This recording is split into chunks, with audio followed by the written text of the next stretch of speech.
Bonsoir, bienvenue sur Mediapart. C'est une émission.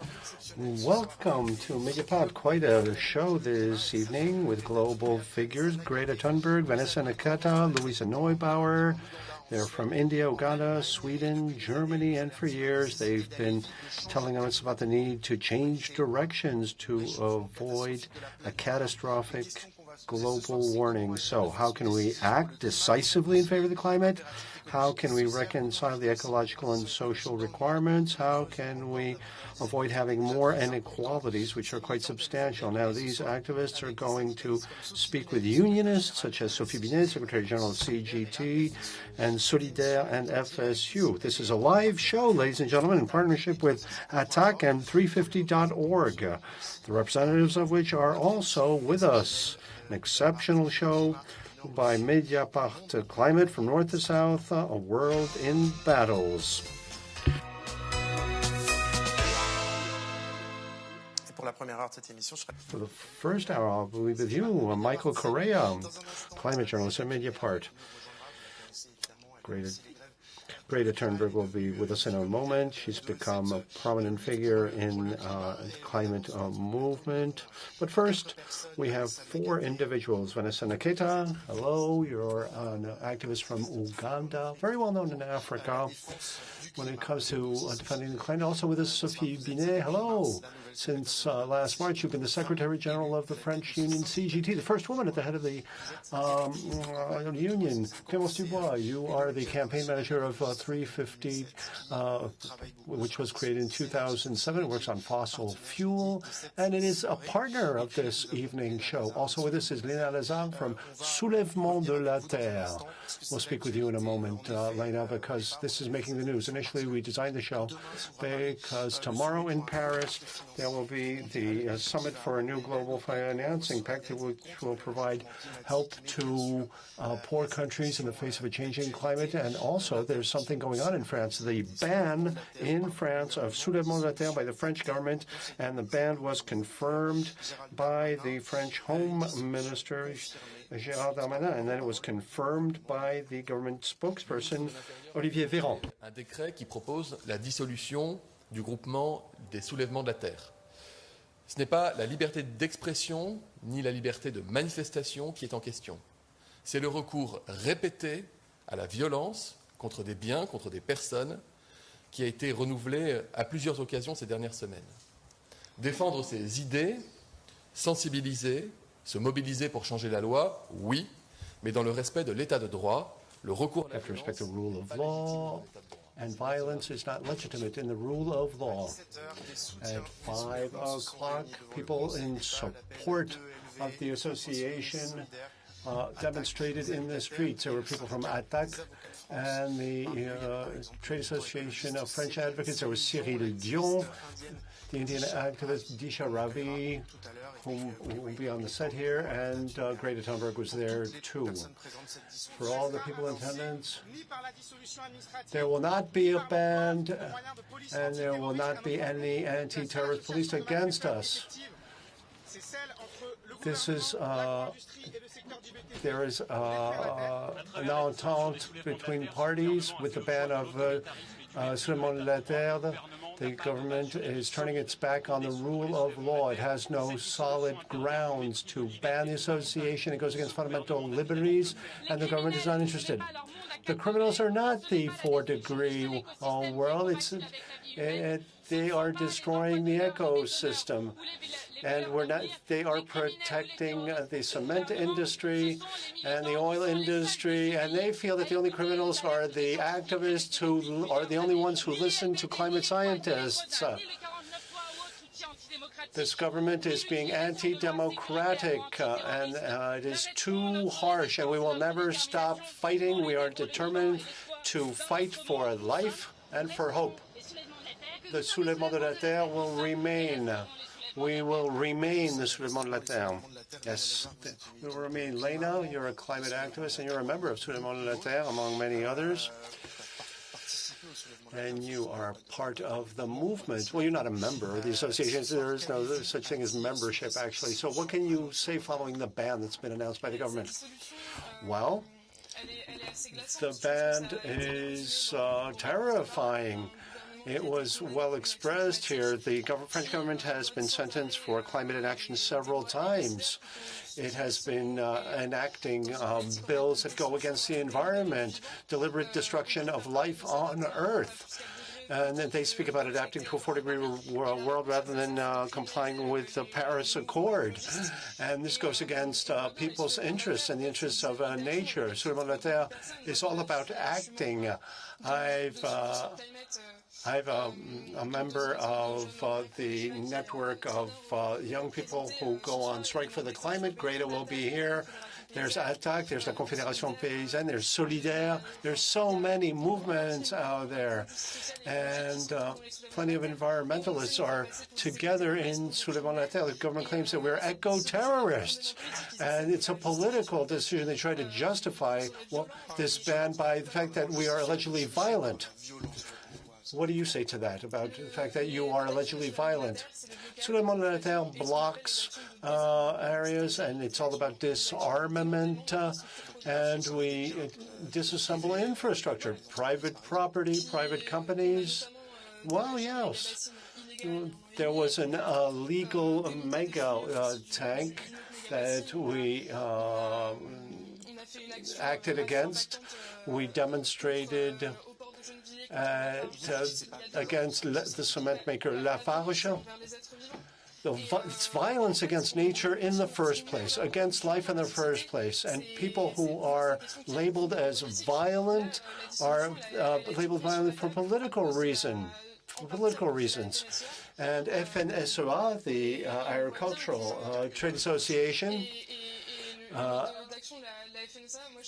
acts in such a way that it goes well beyond what we do in terms of violence, and they're never sentenced. Sophie Binet, you're Secretary General of CGT. What does this ban mean? It's been made official today. It wasn't surprising. And following the pension reform, what is your take on this? Well, it's very worrisome. It's very serious. It's further evidence of the radicalization of the powers that be. Another step forward in going against liberties in France. The French government and the President of the Republic are acting way too harshly. First of all, it's a mistake between civil disobedience and physical violence against individuals. There are movements who advocate civil disobedience, but they are not violent against individuals. Gandhi would have been banned, right? And anti-terrorist legislation is utilized to repress these movements, because the ban on Solidaires follows an escalation in the repression against the social movement, against the pension reform in France. To date, there are over 400 CGT activists who, against whom a file was complaints were filed. There is a CGT unionist who is being jailed now because he spoke to Eric Zemmour, who told him he was anti-Semitic and a racist. And he, this CGT unionist, whom I know very well, a very calm person, just said what he had to say to Eric Zemmour. He just, spoke his mind. And instead of acting Eric Zemmour, who was sentenced several times for being a racist, well, this unionist was jailed just because he told Eric Zemmour what he thought. And on top of that, he's in jail with health problems. So, in other words, things are drifting in terms of the judicial authority in this country. And why is this happening? Well, we have to realize how strong we are. It's taking place because they are on their own, because people's awareness is growing. The social impact, the environmental impact of the policies is arousing public awareness. Repression and authority, harsh authority, is the only and the last weapon they have. CGT is backing Solidaires. Oh, we have plenty of discussions with Solidaires. There are plenty of positions of Soulèvement de la Terre that we do not share, but as we see it, disagreements cannot be solved by administrative bans that go against public liberty. So we do have disagreements, discussions, debates that are quite constructive. What do you speak about? The farm model, the Lyon to Turin railway project. We have discussions, we have disagreements, but we have to go above the contradictions between these social and environmental requirements. And so denial is not the right way to go. But what is happening is that they're breaking the thermometer. Not to have the right diagnosis. They're killing the messenger. The Soulèvement de la Terre is the messenger, and they're shooting the messenger. That's what they're doing. And there's repression, and there's no freedom of speech. And our message is urgent, must be heard. Vanessa was speaking about disarmament, civil disobedience. So you physically attack facilities, say cement plants, for instance. Last weekend, there were industrial vegetable plants from the agribusiness that were attacked. Can trade unions such as CGT support that kind of action, which is quite radical? Well, the problem, as we see it, is not so much the way they act, is that it's not done with the employees. To go beyond the contradictions between social and environmental requirements, we start with the employees. Take slaughterhouses, violence against animals. L214 made itself known through radical actions, but it was not done in consultation with the slaughterhouse employees.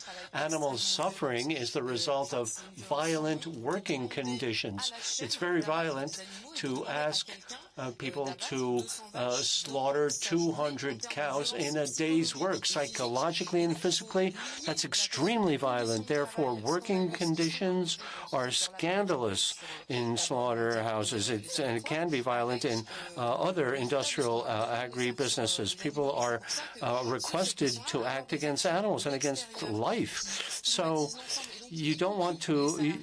employees should not be pointed fingers at. Employees should be involved in the fight or in the debate, in the conversation at least. In Soulèvement de la Terre, we often work with the trade unions, the local committees of CGT at national level. We did have some projects for common mobilization, but there are plenty of actions that were co-designed with trade unions. So we are prepared to pay attention to the employees. You may not be aware of what we do on the ground, but we do have that desire. Yeah, good. Very interesting first discussion here. Clemence Dubois, your organization is international. What is your perception on the ban of this movement such as Soulèvement de la Terre? Do you agree with Sophie Binet? Do you think it's another step forward? Well, what is true everywhere is that the crises are becoming more and more intense. The health crisis, our health is in jeopardy. There are heat waves. It's difficult for people to make ends meet, too. And when we are most harshly hit by these crises, the engagement has to be strong to face up to what is going on in terms of the political decisions. The Yellow Vest, the Soulèvement de la Terre, and the global climate strikes. Very intense movements. People are angry. People are not given possible living conditions. Living conditions are in jeopardy now. Things are becoming more and more intense, and there's harsher and harsher authority out there. My colleague, On Timin, who is currently in jail in Vietnam just because she whistleblowed against air pollution. And yet, whistleblowers across the world are leading the climate movements. There are individuals out there, fantastic whistleblowers who have aroused public awareness worldwide. These are people who are waging major struggles. Those people must be defended. And there's Vanessa Nakate, who's fighting against the ECOP pipeline in Uganda and Tanzania. But it's a dual standard now because the people who are responsible for the climate crisis are well known. There's Lafarge, the cement company, fossil fuel companies, Total, Shell, Exxon. And what are governments doing? Well, they just shake hands and support them. So they don't know what super profit is, but there are eco-terrorists out there, and that is totally unbearable. Vanessa Nakate, you are a militant in Uganda. You're 26. You're a climate activist in Uganda. You found a movement called Rise Up Movement. It's a platform in Africa. What do you think of this ban on this major movement in France? What is your take on this? Thank you so much. In addition to what everyone else has said, we cannot continue to live in denial. We can't deny the existence of the climate crisis. We can't deny the existence of environmental destruction. We can't deny the existence of loss of lives, loss and damage, especially in countries that are on the front lines of the climate crisis. For me, when governments make these bans, it only shows that we are speeding in the wrong direction instead of speeding in the right direction. What we need is shrinking space for fossil fuel industries. We don't need shrinking space for human rights organizations or for environmental organizations. I think that, a ban like this is not only harmful to the organization itself, but it is harmful and disrespect to the people that are already suffering some of the worst impacts of climate change.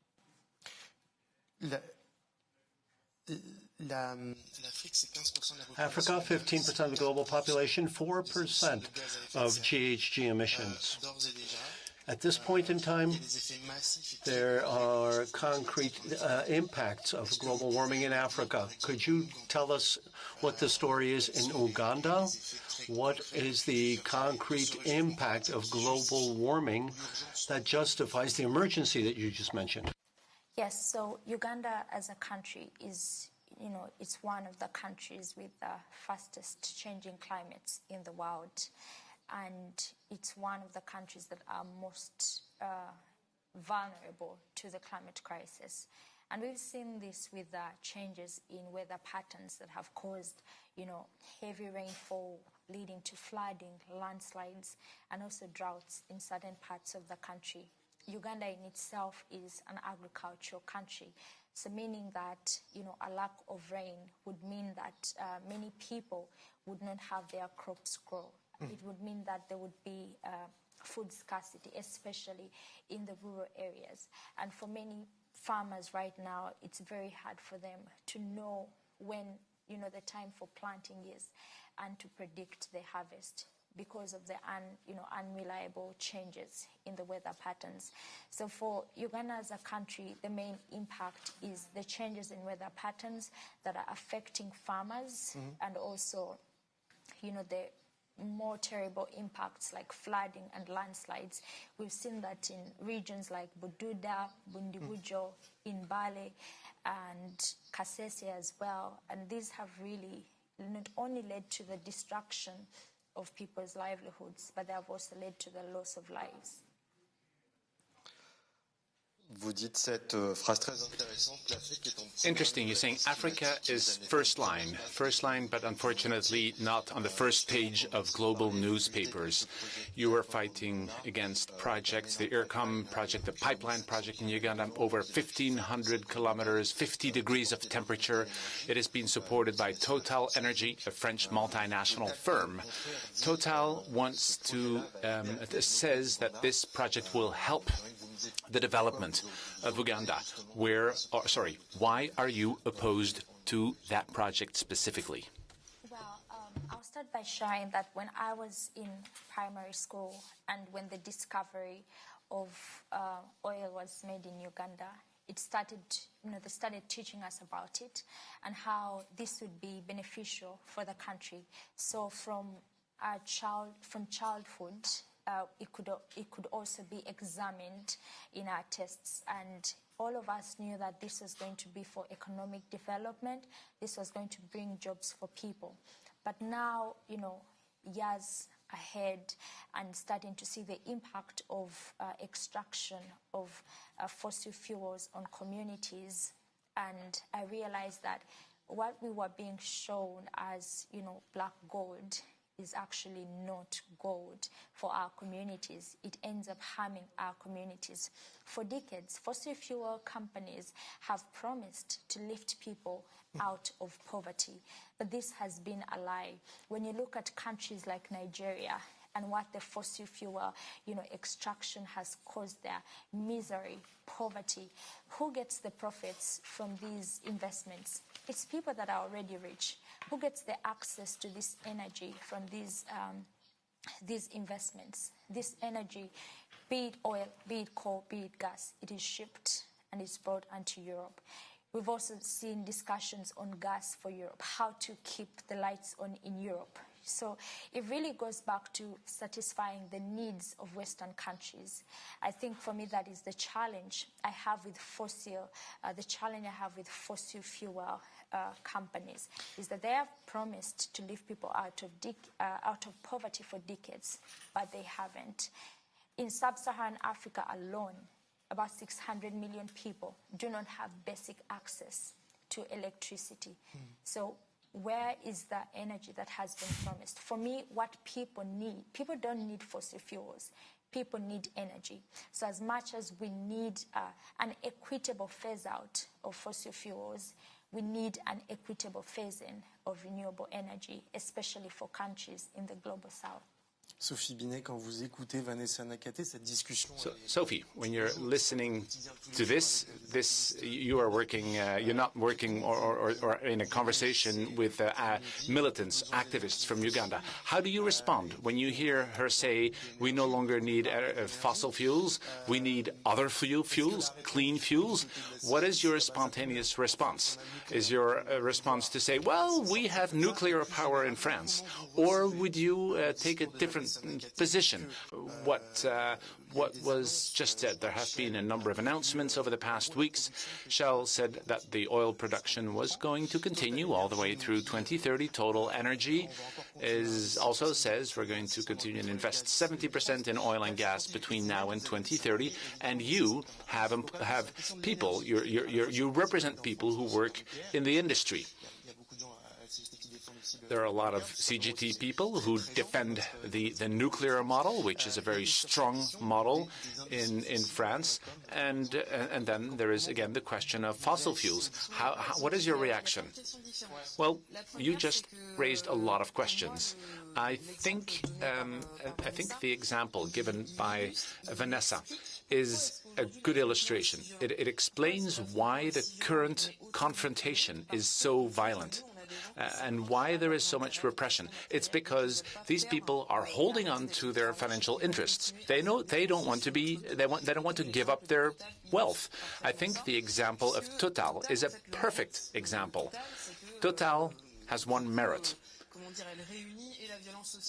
They both represent social and environmental violence. It is the company that pollutes the most. They're the ones that emit the most GHGs, the 14th largest company in the world in terms of GHG emissions. They make super profits, super dividends for their shareholders, and super wages, especially to the CEO. For the employees, however, it's far from being heaven. They're cutting jobs. In 2021, they cut another 4,000 jobs worldwide, 700 in France alone. And looking at their salaries, back in the fall, the first who mobilized last fall against the pension reform were workers working for the fossil fuel industry. They said, wait a minute, our executives are making tons of money and we are not earning more. So they're making money on the back of the poor, and it doesn't benefit employees. So that contradiction, I think, doesn't really exist. The second thing I would like to say, again, coming back to what Vanessa said, we can't address the environmental question if we don't connect it to social questions and to environmental justice. Southern countries are the ones that are most impacted. They are also the ones who are the least responsible. As a matter of fact, they're not responsible for climate change. In addition to that, I want to say that they are under the control of countries from the Northern Hemisphere. We have widely contributed to creating the debt of Southern countries, and they cannot invest today to handle and address global warming. In the 62 poorest countries, the weight of the debt, so simply the interests, are higher than the investments that are made in healthcare, for example. So there are some countries out there that are absolutely unable to address climate change because of the debt imposed by rich countries. So the first thing we should do is to cancel their debt. And another thing I would like to say about the debt, I'm amazed to see that nobody talks about the debt. 20 years ago, we talked about the debt a lot more. Today, the debt is much more of a problem than 20 years ago or 10 years ago. The IMF says that the number of countries that are at risk because of their debt has doubled. So we have developing countries that are completely asphyxiated by the debt. And the last point I want to make is that those countries depend on large Western firms and Western countries when it comes to managing climate change. In France and in Europe, the environmental question is getting consideration, and more we're trying to protect our borders, and we try to have environmental and social standards to avoid or prevent social dumping and environmental dumping, to avoid having companies, offshoring their operations to southern countries to not pay taxes. I actually forgot to say that. Total Oil pays no taxes in France. So they offshore to southern countries to pay less taxes. So we want social and environmental standards for Europe. But again, it would be even more detrimental for southern countries that are already struggling. So the key question here, when addressing climate change and environmental questions, is how can we compensate? How can we offset the debt? How can we help and support southern countries? The Paris Conference of Parties and the other Conference of Parties managed or came up with virtually nothing. The commitments are minor, very minor. And I think this is a huge issue. We're at 10% of the total required amounts of money. So there is this huge gap between the North and the South. But the same thing's true within France. We cannot address environmental questions if we do not address the question of social justice and climate justice. Clemence Dubois. back to you.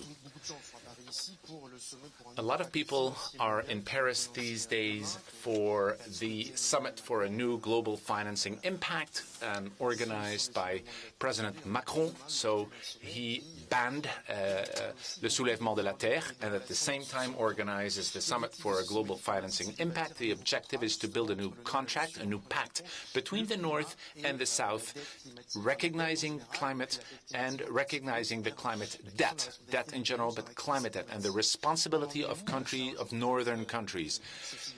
Sophie, Binet just said a few promises were made. Unfortunately, they have never been kept. But when we look at the magnitude of the challenge, we are very, very far from what should be done. So how much has really been done, according to you?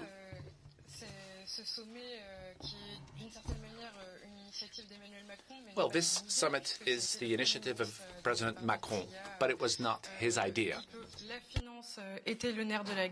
But it was the president from Barbados who decided this. So I don't think he fooled anyone with this.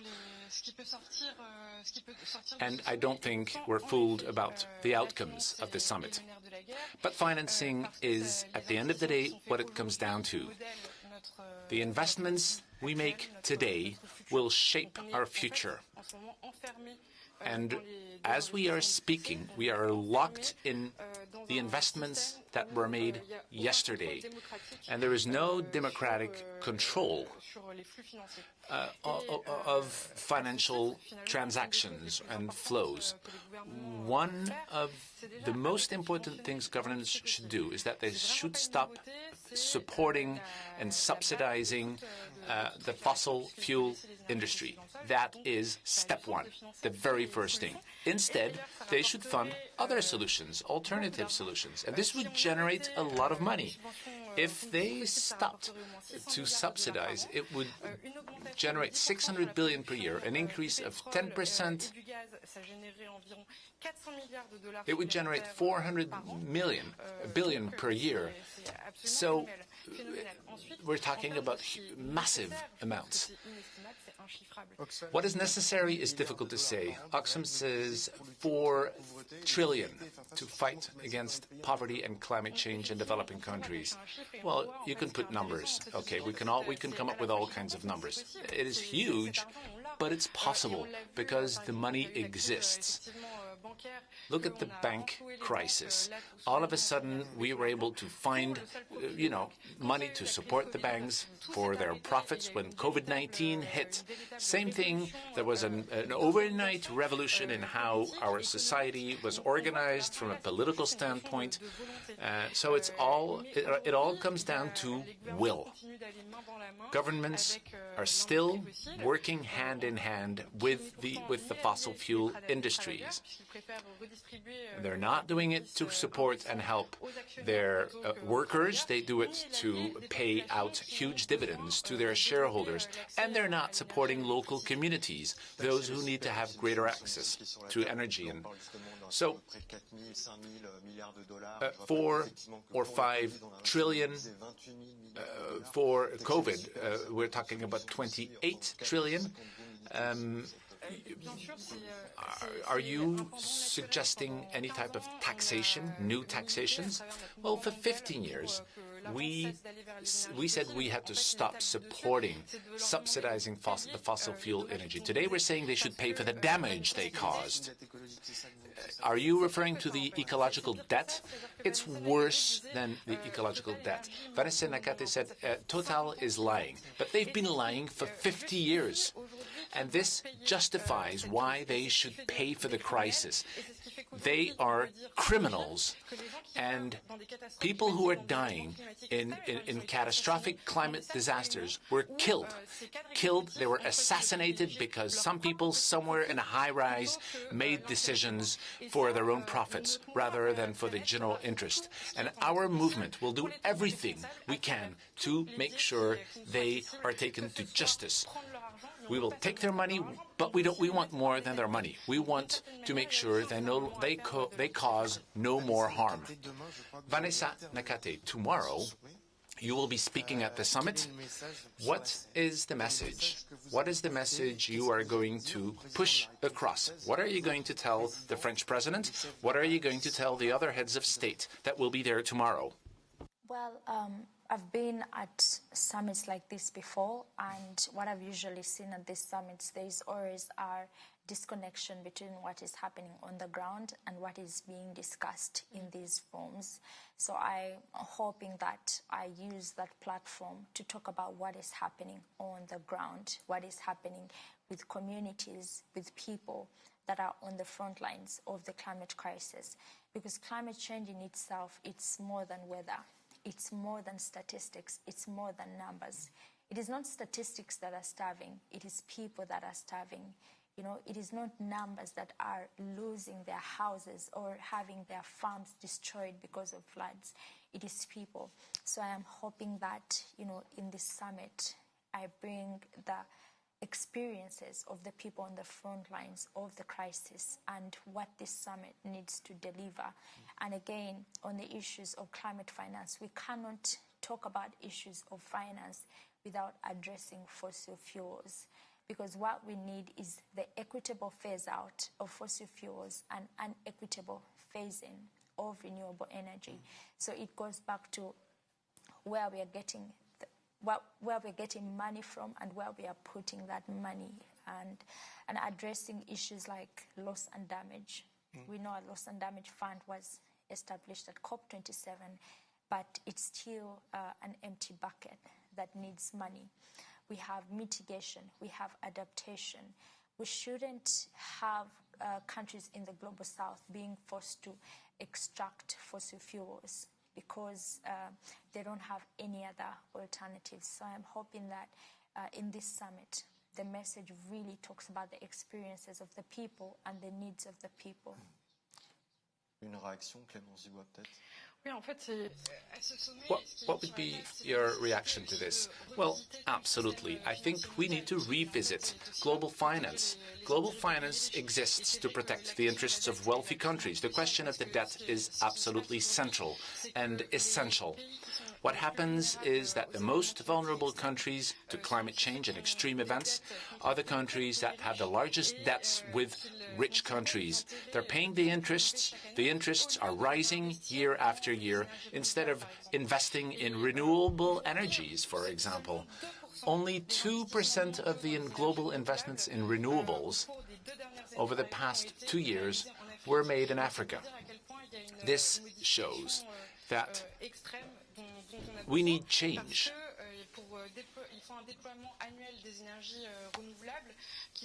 We need an annual rate of deployment, which is 6 times higher than what we're seeing today. And only if this happens, there will be a potential future. Sophie, Binet, the financing for the Global South, international support, what's the role of CGT, trade union, in this? Well, I think for us it's pretty obvious. In our bylaws, we have very strong statements. I think we have an international confederation, CSI, which is very involved and works on these topics. Over the past 2 to 3 years, we have developed forums on environmental questions and social questions at a global level. And we have denounced many times that the system was hypocritical. Up to the Conference of Parties, COP21 in Paris, there was some hope, because there was a global mechanism based on multilateralism, which was allowing interaction between the global north, the global south. We, as trade unions, were also around the table. But today, I think we've really come to the end of a cycle. We were stripped of those mechanisms. The next COP will be in Dubai. It will be chaired by one of the CEOs, the executives of one of the largest oil companies. How hypocritical can we get? Seriously. It's managed by the fossil fuel industry.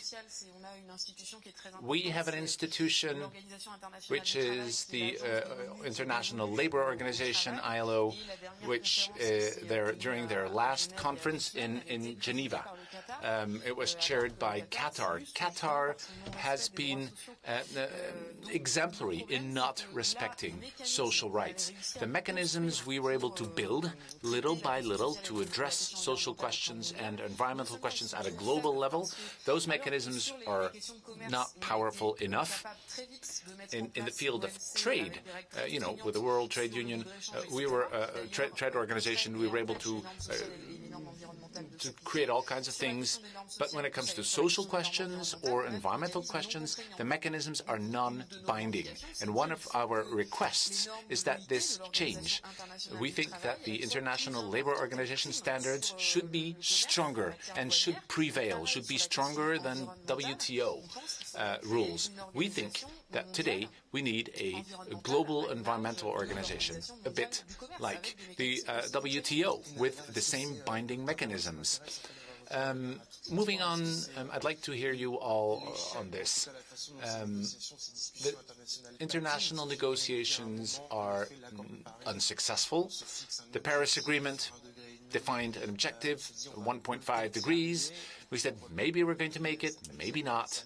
And ever since, there has not been much progress at all. Do you think, and is this the reason why you and others, you marched for the climate, you went to those institutions, have you come to a point where you've decided to no longer obey and take action instead? Have you reached a tipping point? Yes, indeed. Institutional solutions are few and far between. We're stymied. It's very important to have MPs in the opposition. It's very important to have NGOs, to have trade unions, to pressure those institutions that are not moving. But if we can succeed, it will be with these movements that exert so much pressure that the economic and political powers that be will have no alternative but to act. And now that is a view that is shared among people who care for the environment. And following the initial climate movements and even the sentencing of governments for climate inaction, there's a lot of disillusion now. Governments are prepared to pay fines and continue business as usual. I'm under the impression that all the key victories, say women's voting rights, civil rights in the U.S., or the French social security or paid holidays, that is the result of huge mobilization. And the economic machine was brought to a grinding halt through strong movements. At Soulèvement de la Terre, we have acted in such a way that we're for disarmament. But we realize that we're going to have to financially hurt those companies in order to change things. Clemence Dubois, you're part of a major NGO that attends the COP summits, and they're infiltrated by the oil industry. There were 600 lobbyists at the last COP meeting. Is this a space that should be deserted instead of being attended to be effective? Well, venues where interests are discussed are in the north, the global north, because in the COP is the only multilateral venue. It has not reached a binding agreement, of course, but is the venue that has the greatest weight. That is where we can discuss reducing GHG emissions and climate justice and money transfers. It can be discussed. So these venues are important. Let me give you an example. COP21 we led a major civil disobedience action with a 100-meter-long poster saying, now we will have to keep fossil fuels in the ground. We should not pull the wool over our eyes. The decisions made and that are even written in the Constitution respecting human rights, thank goodness there are people who are paying attention to minimizing the damage. What I'm saying is that we need a counterpower.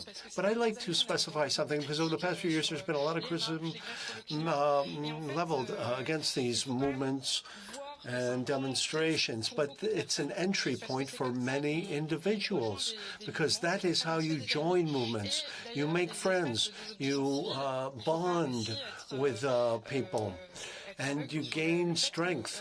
But of course, not everyone can be comfortable in fighting the police, and in risking tear gas or being jailed. But should we jeopardize economic interests to change something, to change things? Let me come back to the divestment movement that mobilized hundreds of groups all over the world.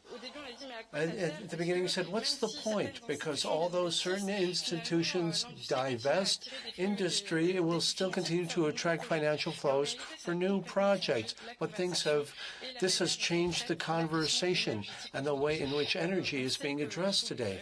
It's, of course, yes, you're talking about universities, institutions that should be involved in no longer using fossil fuel. Yes, change the financing. It's a step of the climate movement which has changed the conversation. I think we can run campaigns, we can exert pressure, influence decision makers, without ever losing sight of the international dimension, because the risk is being too national. In France, our responsibility goes well beyond what is going on here. French banks, for instance, have a huge impact all over the world in terms of financing the oil industry.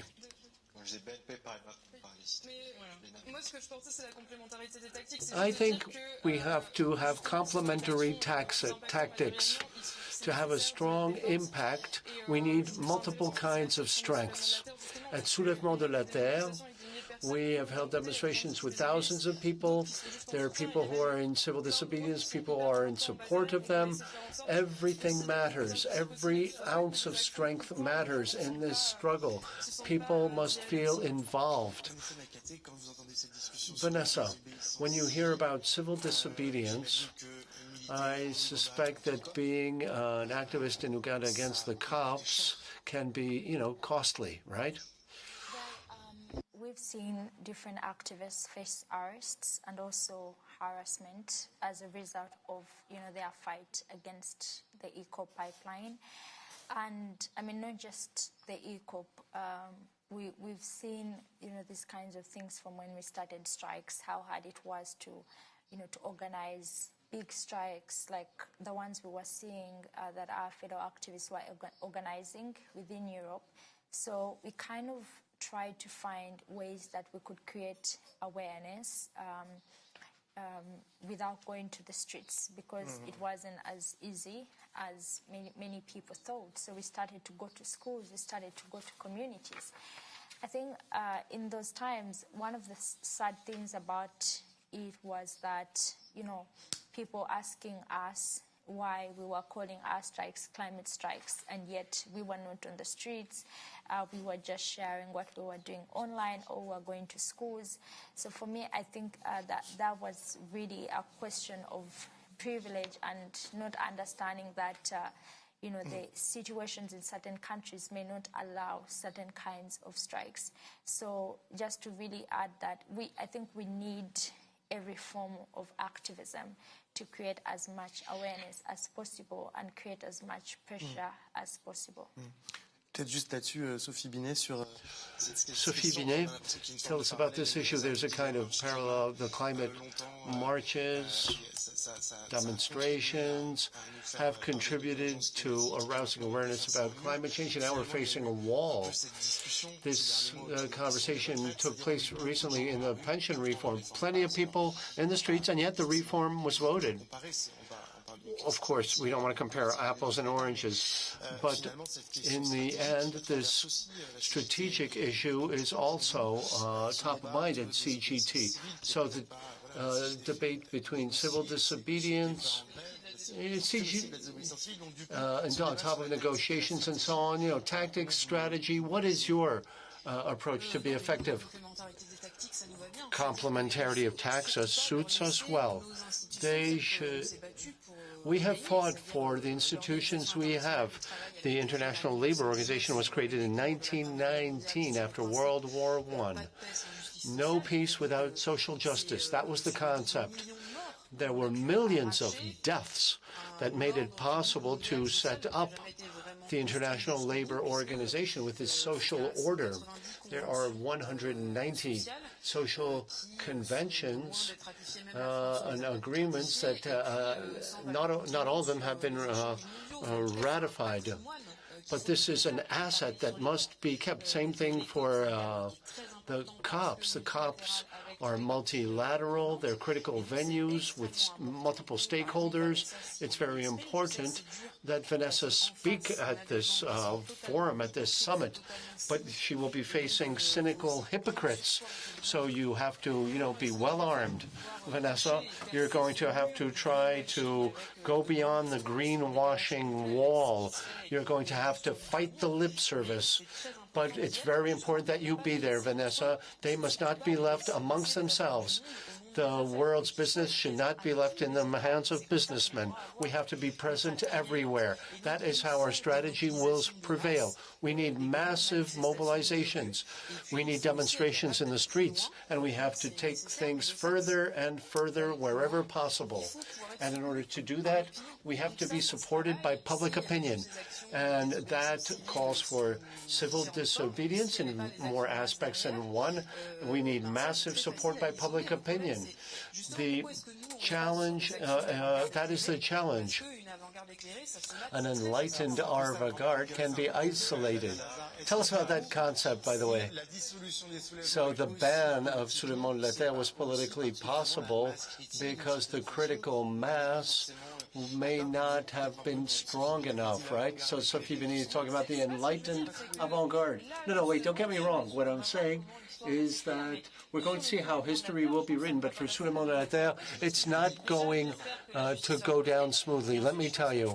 And I think that public opinion will not agree with this because there are massive organizations that are building public awareness and environmental awareness out there.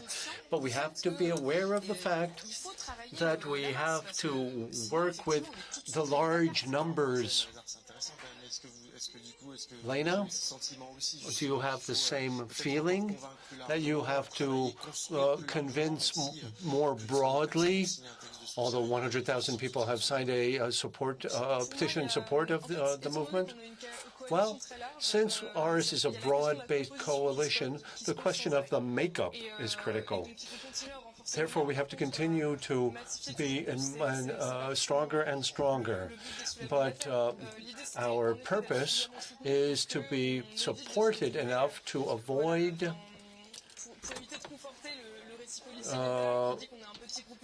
encouraging this discourse whereby we're eco-terrorists that justify police action. And if you take large corporations and the campaigns against them, take the campaign in the 70s. I think there was a very interesting text. Let me try to recall. Whose book was it? Oh, wait, I'm forgetful. Sorry. Maybe you know what I'm referring to. Sorry. Anyway, what I'm saying is that corporate strategy to face up environmental activist campaigns consists in saying, well, radicals must be isolated. There must be a divide created in the environmental movements. And when Tremblement de la Terre was banned, well, I'm happy that we fought it out in spite of the media coverage of Sainte-Soline, which does not reflect the real situation at all. All that the media are interested in is depicting the violence, but it was the many unions, French unions, stuck together for such a long time against the pension reform. And I think that when it comes to social movements, that the numbers are larger, and you guys know how to stick together and be radical together in spite of disagreements. Sophie Binet, to come back to this confrontation, the contradiction between what is social and what is environmental. There are more and more surveys that roughly half of the industry and of the oil and gas industry employees want to resign and move on to renewables. What can CGT do? What is the role of employees in this transition? Oh, it's a critical issue. We must succeed in going beyond the contradiction between social and environmental issues, but we must realize that there are genuine contradictions out there. There are oppositions and debates, yes, quite legitimate, regarding diesel, for instance. Now, management in the automotive industries announced that there were 50,000 job cuts, period, and then move on to something else. The problem is that we are always the first to be hit by any decision. Therefore, the environmental question cannot be addressed without the social question. Let me give you another example. France, in 2012, decided to close down its coal-fired plants, which have major environmental impact, as we know. But the decision was made without any social or environmental planning, and they were closed in 2012, and they were reopened at the last minute for lack of electricity.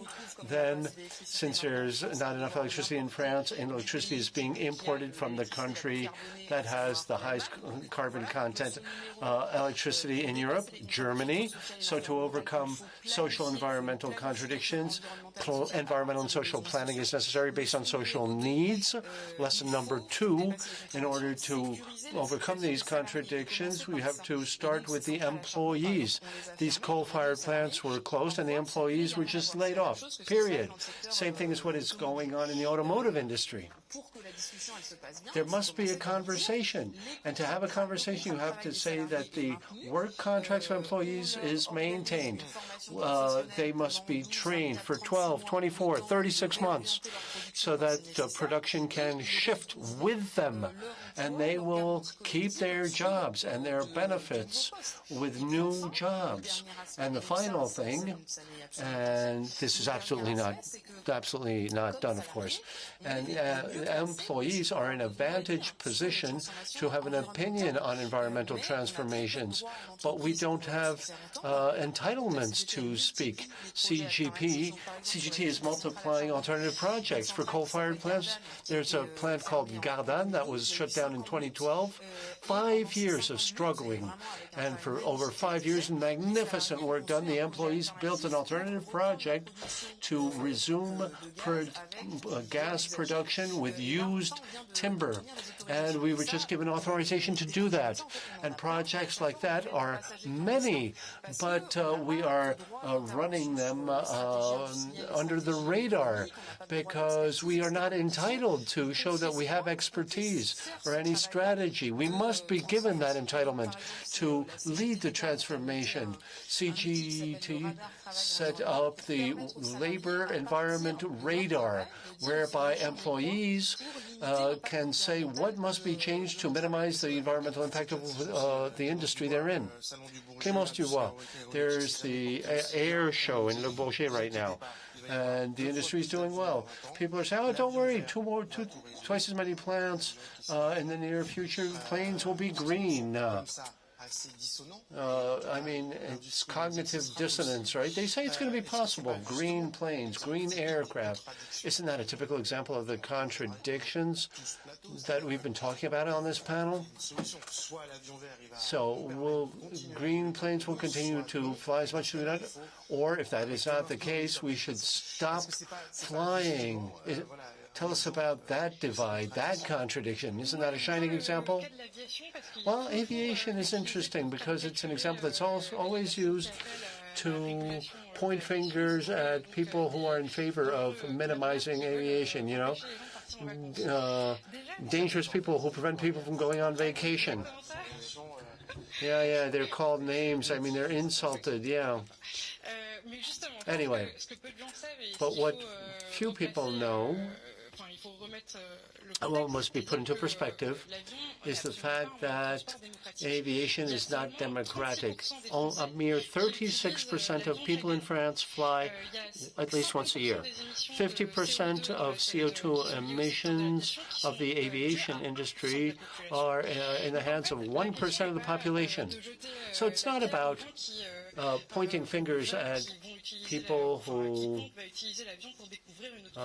fly to discover foreign countries and foreign cultures. Actually, it's an unfair system. Again, only the wealthy are entitled to pollute. Now, talking about green planes, everybody would like to believe in green planes, but the technology is not there yet. And the industry is using that to make the increase in air traffic legitimate. It should be reduced. So it's called an inconvenient distraction is what it is. They're pointing in the wrong direction. And they say that gas should be a transition energy to try to supersede oil in the long run. So again, individual responsibility should not be pointed fingers at. We need public responsibility. We need to reduce the emissions of this industry that does not want to take part in the effort. Sophie, Binet, Emmanuel Macron talks about sobriety, about frugality. When talking about workers could say ecology could steal our jobs. It could change our way of life,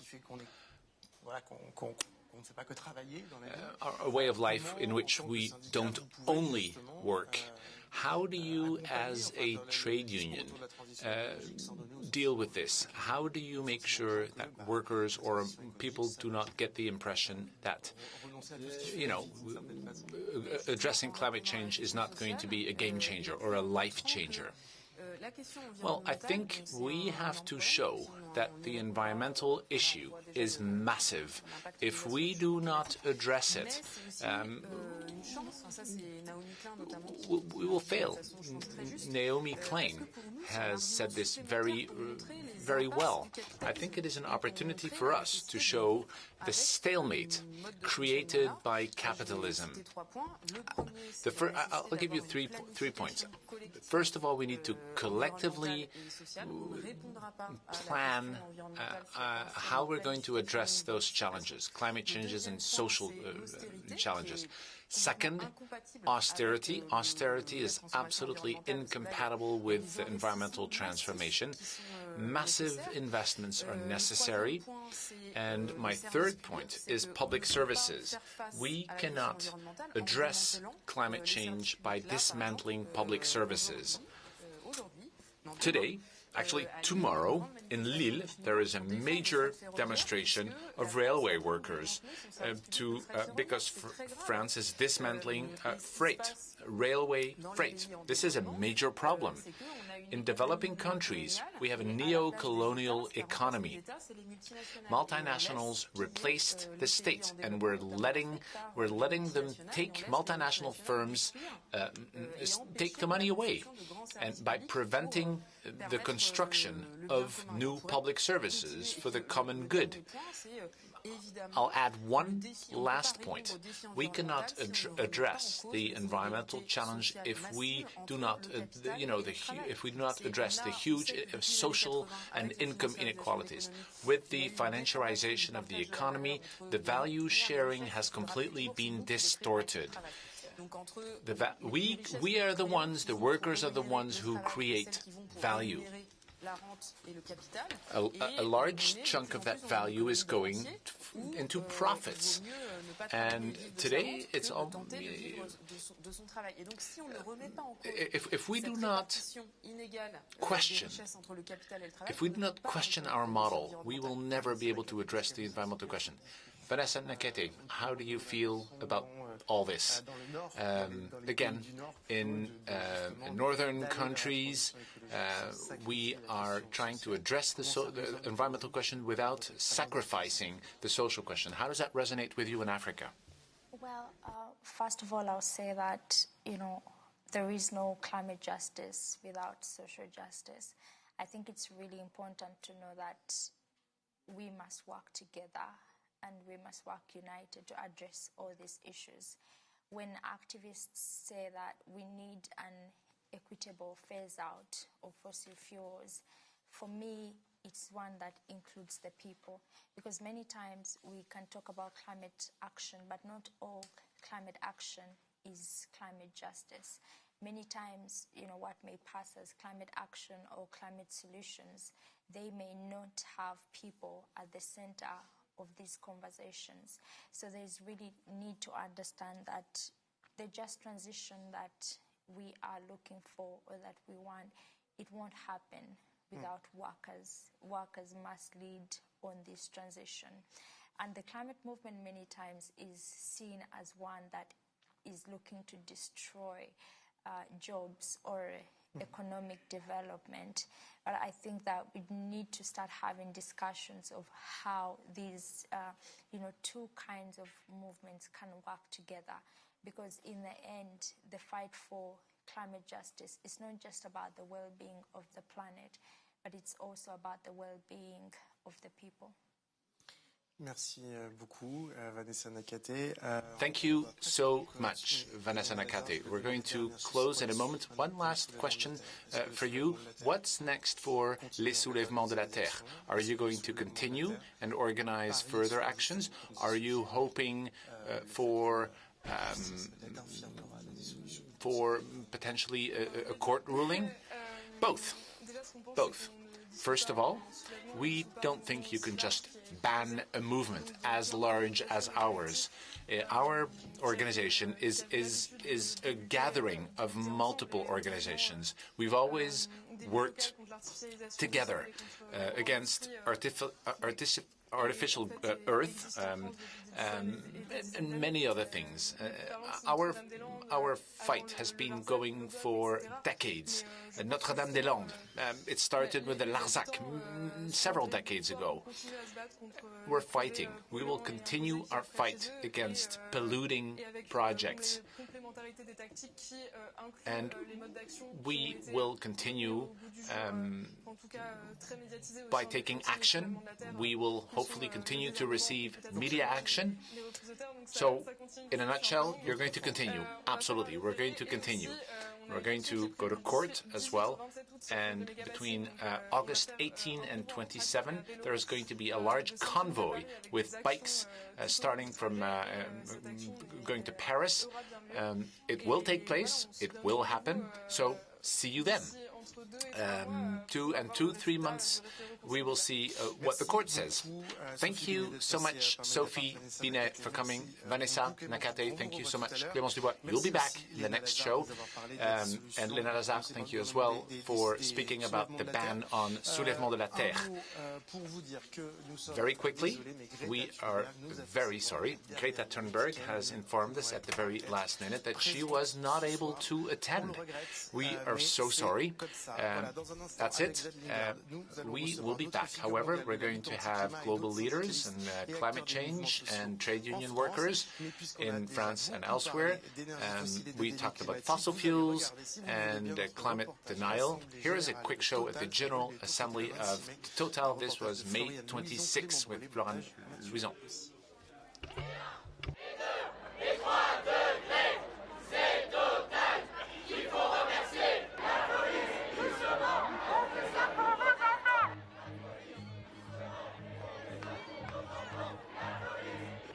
Activists are blocking access to the General Assembly.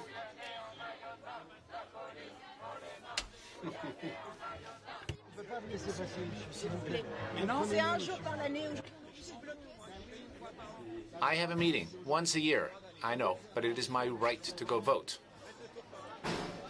Try it this way.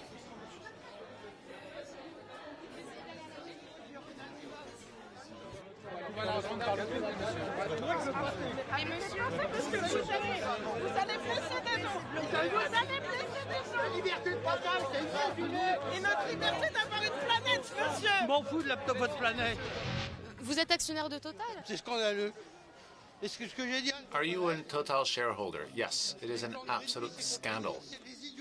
Greenpeace are financed by the Germans. They're idiots. So how do you feel? How do you feel? I think it is absolutely pointless. Politics is not something that can be decided in the street. How can you do this? They should go to the, National Assembly, talk to politicians. You can't block a General Assembly. I think this is fascism.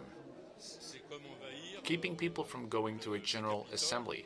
It's like, the Capitol in the U.S., what happened in the Capitol. It's like Donald Trump, far right. It's fascism. What do you think about Total? It is a company that is very well managed and that is here to make profits. And what do you think about climate? I think they do what they can. I feel sorry. This shows that people don't get it. There are problems. Problems have to be tackled. I think we have to address the question of demand, not so much the supply side. That's all I can say. Total Energies with an S. That means that they understand, much more than those who complain today, that they need to move on to a new model. But at the same time, they need more and more oil and gas. That is not true. That is not true. You think it's not true? Well, maybe they are producing more oil, but it's not a larger share of their sales. How do you feel about the demonstrators? I'm very upset. I think you can make a point without being violent.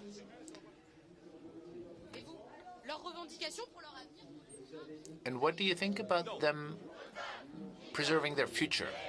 I don't care.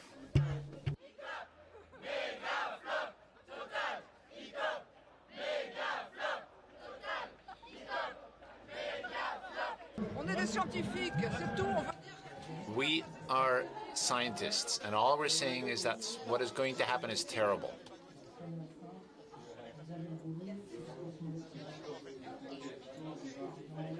You don't fly, you don't have a car. Do you understand what they're calling for? Well, I think it is their right. But you cannot imagine the traffic jams we had this weekend. I mean, how do you handle that?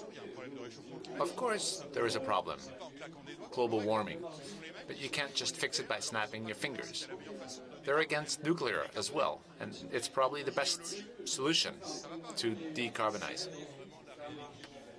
I don't think they have a real understanding of global warming. You don't. I probably don't. But IPCC, they know what they're doing. They're scientists. I know they know what they're doing. But why do people listen to them? And why do people not listen to those who question the origins of global warming? We never hear the others.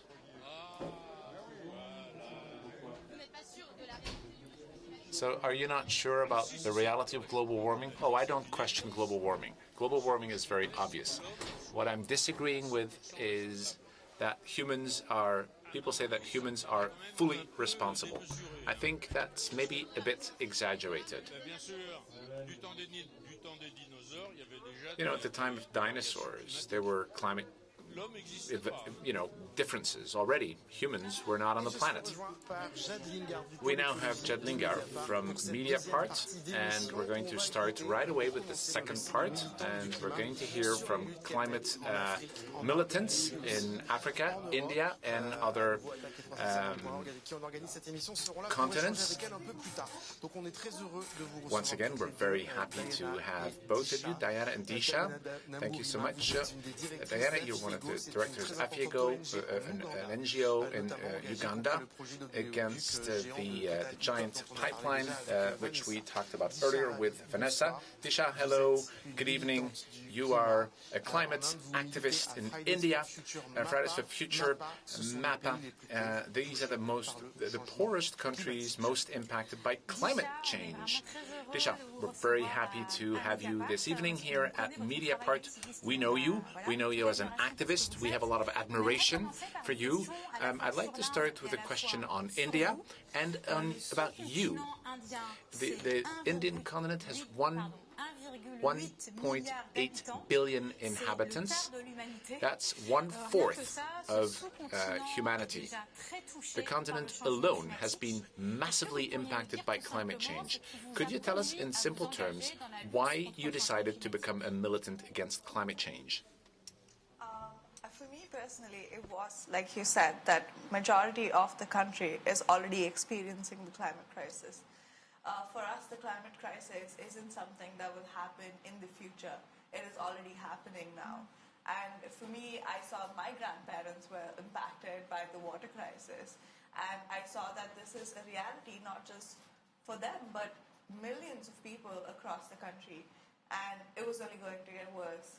This was our reality now, and it was already bad. I didn't want to imagine a future that would be much worse. And to me, that's why I fought, because I love my grandparents and I love my country, and I love people in general, and I want to ensure that we have a planet that we can work with, that we can heal with, and we respect and coexist with nature. Est-ce que c'est le fait de voir une catastrophe en particulier? Is it the fact where you're seeing a disaster? Is it a landslide or flooding? Is there one specific event that made you decide you were going to be a militant, or is it just the accumulation of several events? Cette énergie pour vous engager comme activiste.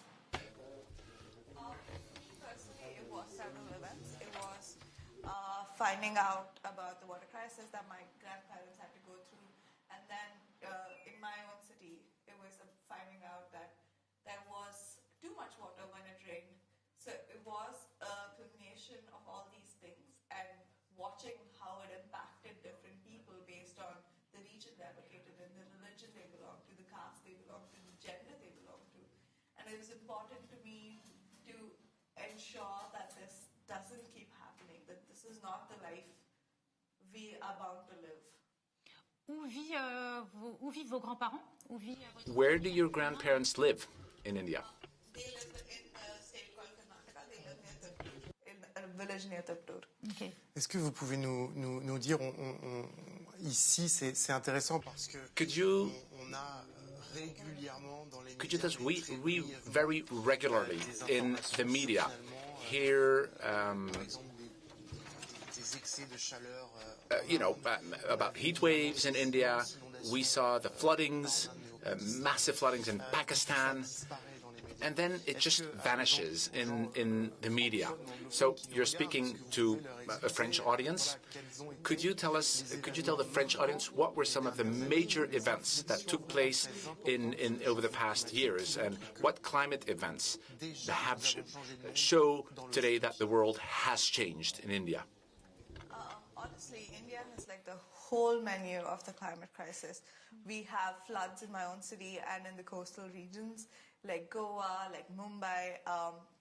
We have heat waves across the country. A recent report came out that 90% of Indians are going to be impacted by the heat waves. 90%. 90%. Yeah. 90%? 90%? Yeah, 90%. And it's just continuing to get worse, because we have cyclones. Right now in my own city, while we're experiencing summer, there is a cyclone approaching, and we've been experiencing a torrential rainfall. We haven't recovered from these incidents, and it's continuing to exasperate because of the pressure we're putting on the planet, because of fossil fuel industries. Pakistan still hasn't recovered from its floods. India has had flooding multiple times, and it continues to have flooding, and it hasn't recovered. Our Sundarbans are going away. We're having more climate refugees than ever before. We're having climate brides young girls are being sold as brides so that the family can support themselves during flooding. That was a linkage that people didn't even know about. So the situation is getting out of hand for us, and this is just the beginning. We're at 1.2 right now, and we are expected to reach 1.5. That the marginal difference in these degrees are going to be where we live and die. Juste une petite question en vous écoutant. Est-ce que vous avez le sentiment quick question. Do you feel, we know that in Europe is definitely a climate hotspot, and yet, a lot of people seem to look at it from a distance. A lot of people, people are starting to get it, but a lot of Europeans are still saying, it's not for now, it's for later. How do you feel about that? The fact that people from the Northern Hemisphere seem to sort of overlook the emergency. It's actually concerning because the first time that the global North even focused on the climate crisis was when the UK was experiencing heat waves, and there were huge posters and like the front pages of like news magazines were slapped with ice creams melting and people enjoying the summer because they've never experienced these weather conditions. And I think that was the first time that at least that I know of that they actually experienced how bad it can get for us. And up until then, they didn't realize that it is a crisis of now.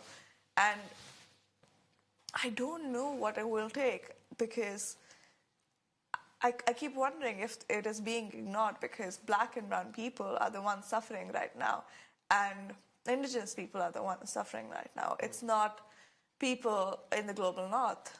Working people, sure, they do suffer quite a bit in the global North, but it's not the rich communities. It's not the all CEOs. They have been buying themselves time with the money they have, but none of us can afford it.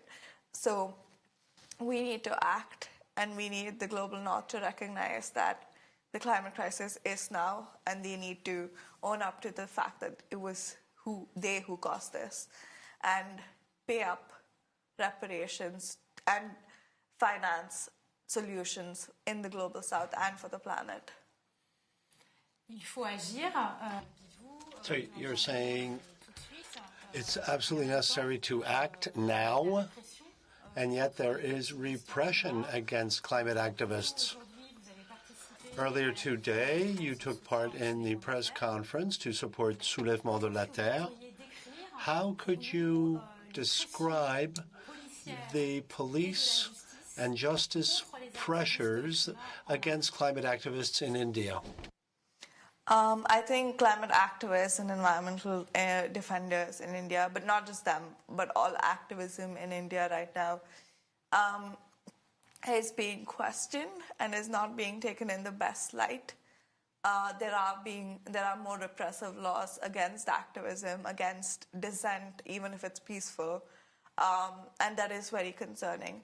And it is setting a precedent, not just in India, but in other countries as well. Today in France, we saw that an environmental group was being disbanded for being too radical. But why is loving our people, loving the earth radical? Why is asking for a better planet radical? These are our basic human rights. This shouldn't be something that anyone ever goes to jail for. This shouldn't be something anyone has to suffer over. So we will continue the fight, not just in India, but all over the world, to demand for a better present and future. Diana, Disha nous a raconté comment elle a commencé. Diana, Disha told us how she started to be an activist in India. Is it the same story for you? Did you start with the experience of climate change? Yeah, well, for me, I started with environmental activism first, and then I got into climate change activism. And I got into environmental activism because when I was growing up, at age 7, my parents took me to a primary boarding school in a rural area. At that point in time, I didn't know what a good thing I had. The area I was living in had good quality air, and the water was so good that you could fetch it or get it from a tap and drink it. I know that in France that's normal, that happens, but in my country, if you did that, you would get typhoid and other diseases, or there is a risk of that. Now, I studied in the rural area until about my O-levels. I don't know what the equivalent is here. And then when I was about 17, I moved to Kampala, and I did my university in Kampala, which is Uganda's capital city. During my final year of university, I developed asthma. And the asthma came as a result of the fact that Kampala is one of the most polluted cities in the world. The air pollution is very terrible, and it's partly driven by the fact that we drive a lot of old cars. So the fossil fuel industry is contributing to high rates of respiratory diseases in Kampala and in Uganda in general.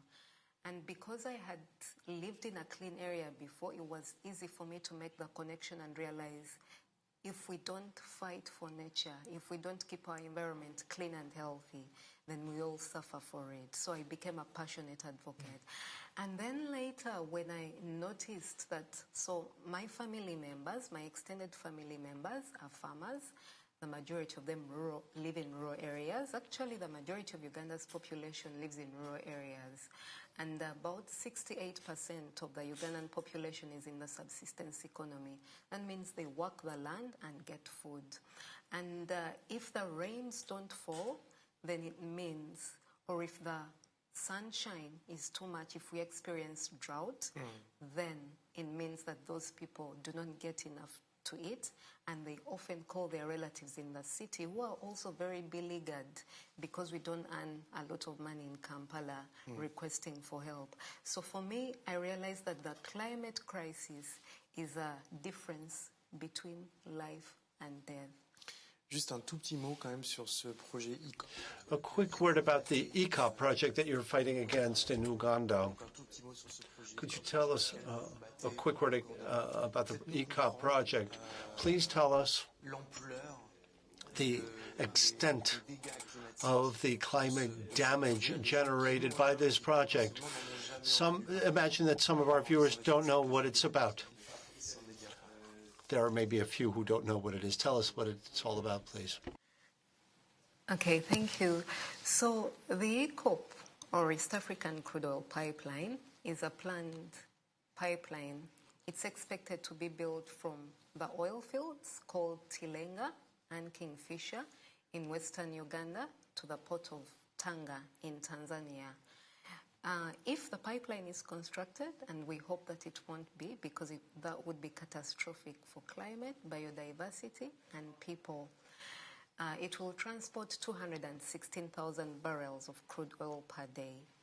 And in order for the pipeline to be constructed, and in order for the Tilenga oil fields, which are operated by Total Energies, to be, for the fields in order to produce oil and to ensure that infrastructure is set up for the Tilenga upstream project, over 100,000 people are being displaced. Le président de Total, le patron de Total. The chairman of Total. Je vous repose la question parce que voilà, vous mettez l'oreillette pour la traduction. The chairman of Total and other leaders repeatedly say that such large projects are useful for the development of a country like Uganda, and people will be removed from poverty. They will make more money. They will have jobs. That's what they claim. What do you have to say to that? I say that any fossil fuel project, not only in Uganda, Tanzania, or anywhere in the world, is anti-development, is an anti-development project for the majority of the people in Uganda and in the world. This is because any new oil fields, and even the existing oil fields, the further we use fossil fuels, the more we are driving the climate crisis. And what that means is that the millions and millions of people that are engaged in agriculture in the world, in Africa, it's said that nearly 60 to 70% of the population in Africa relies on agriculture to make a living. It means that we are endangering their capacity to make a living. We are also endangering the capacity of people who work in tourism and travel sector, those who are working in the fisheries sector, because all of those sectors have been identified, especially in Uganda and Africa, as being vulnerable to climate change. Disha, qu'est-ce que vous pensez de cette idée? Disha, what do you think of what Diana just said? They're saying that it's good for the development of the global south, that fossil fuel is good for the development of the global south. And she's saying it's a lie. It's anti-development. It does not develop the economies of the global south. What do you think of what she says? I fully agree with Diana because this is not the first time that environmental and climate justice activists have been accused of being anti-development. But the truth is that building a fossil fuel pipeline at the time where the world is burning up, where we know that fossil fuels are the cause of the climate crisis, is not rational. Climate scientists have said so. There are people who are way more experienced than me, who have way more knowledge than me, who have confirmed this data over and over again, and we're not listening to them. And every time we say that, here's the data, please reconsider what you're doing, because this is going to harm a lot of people, and here it's going to be more than 100,000 people. That is a lot of people. And this is just in the immediate now. When the pipeline continues, it is going to increase the emissions in the air. It is going to increase the amount of carbon dioxide and the way we live life dependent on fossil fuels, because it is forced upon us. We need to be at a time period where we are thinking about solutions, where we are doing development in our countries in a climate resilient manner, in a restorative manner, in a regenerative manner. The things we plant today and the buildings we construct or the development infrastructure we build should ensure that it's adding to the environment, it's increasing our relationship and how we interact with the natural world, not the opposite. Because this pipeline and any other oil pipeline is only causing more damage than good.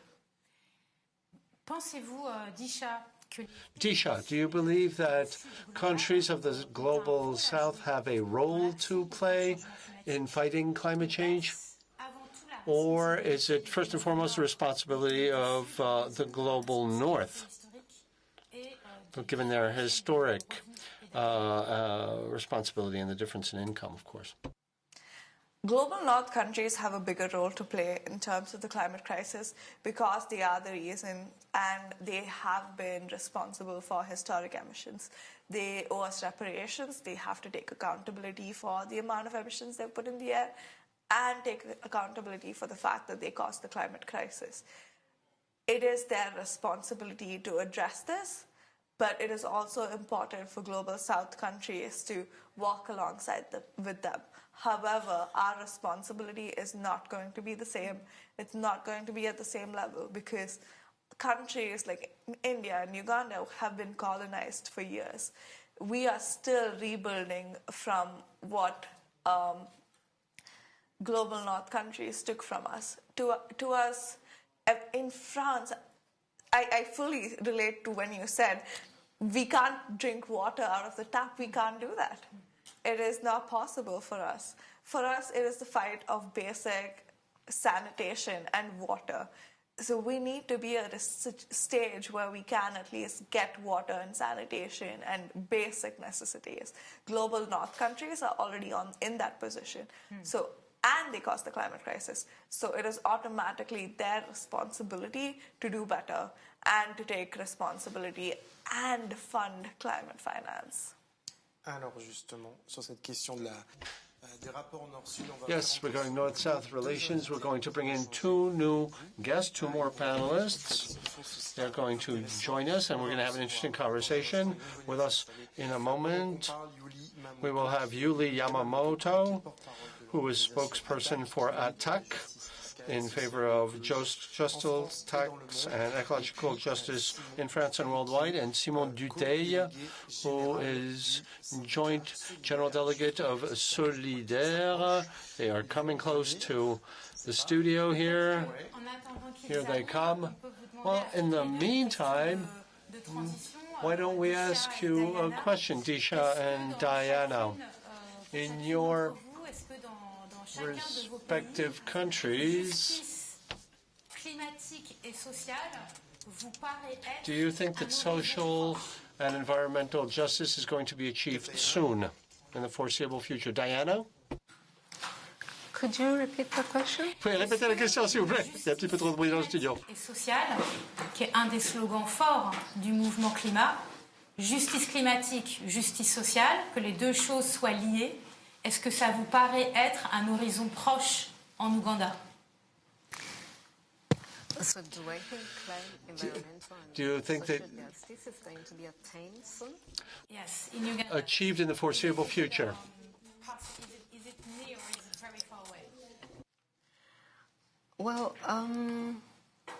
it depends on how quickly people are willing to change, and more so people in the global north, because most of the social and environmental injustices that we see in our countries in the global south are as a result of multinationals coming from the global north and saying they want to develop us.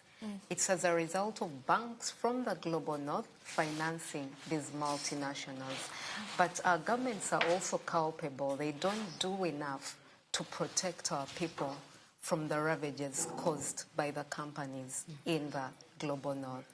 So if people are willing to change, change can happen. And we all must fight to ensure that that change comes. Thank you. Un petit mot peut-être du coup là-dessus, Disha, et puis on... Disha, on that question as well? I agree with what you said. Okay. For change to be possible, we need support. The fight against climate crisis isn't that of an individual, isn't that of a small group of people, and it's definitely not the responsibility of one single country alone. We need the support of global north countries. Every time there are UN conferences, they're called climate negotiations. And what are we negotiating really? What we're negotiating is money. How much money comes into the planet, how much money comes into the global south that doesn't come into the global south. There is always a huge backlash of the amount. There's always a huge backlash on how it's going to be given, whether it's going to be in debts or whether it's going to be in the form of a different form of loans, which is, again, debt. It's never in the form as a payment. It's never just extending support. And that is what we need to overcome, because we cannot negotiate the future and the present of our planet, because it's already impacting billions of people. Simon Duteil, Youlie Yamamoto. Petit mot rapide quand même sur la dissolution. Simon Duteil and Youlie Yamamoto. We're here to talk primarily about the ban of le soulèvement de la terre. Could I have your reactions to it? Well, I think it is a real danger for democracy.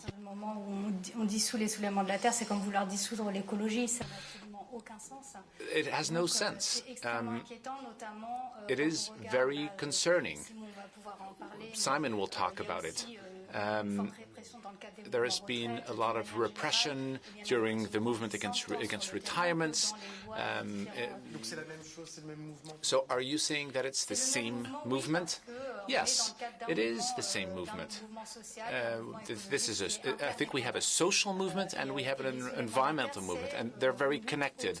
Les Soulèvements de la Terre is a very symbolic movement, which is at the crossroads of the climate challenge, sharing wealth, water, our planet. It's very symbolic. It's very political, and Minister Darmanin and President Macron are trying to intimidate.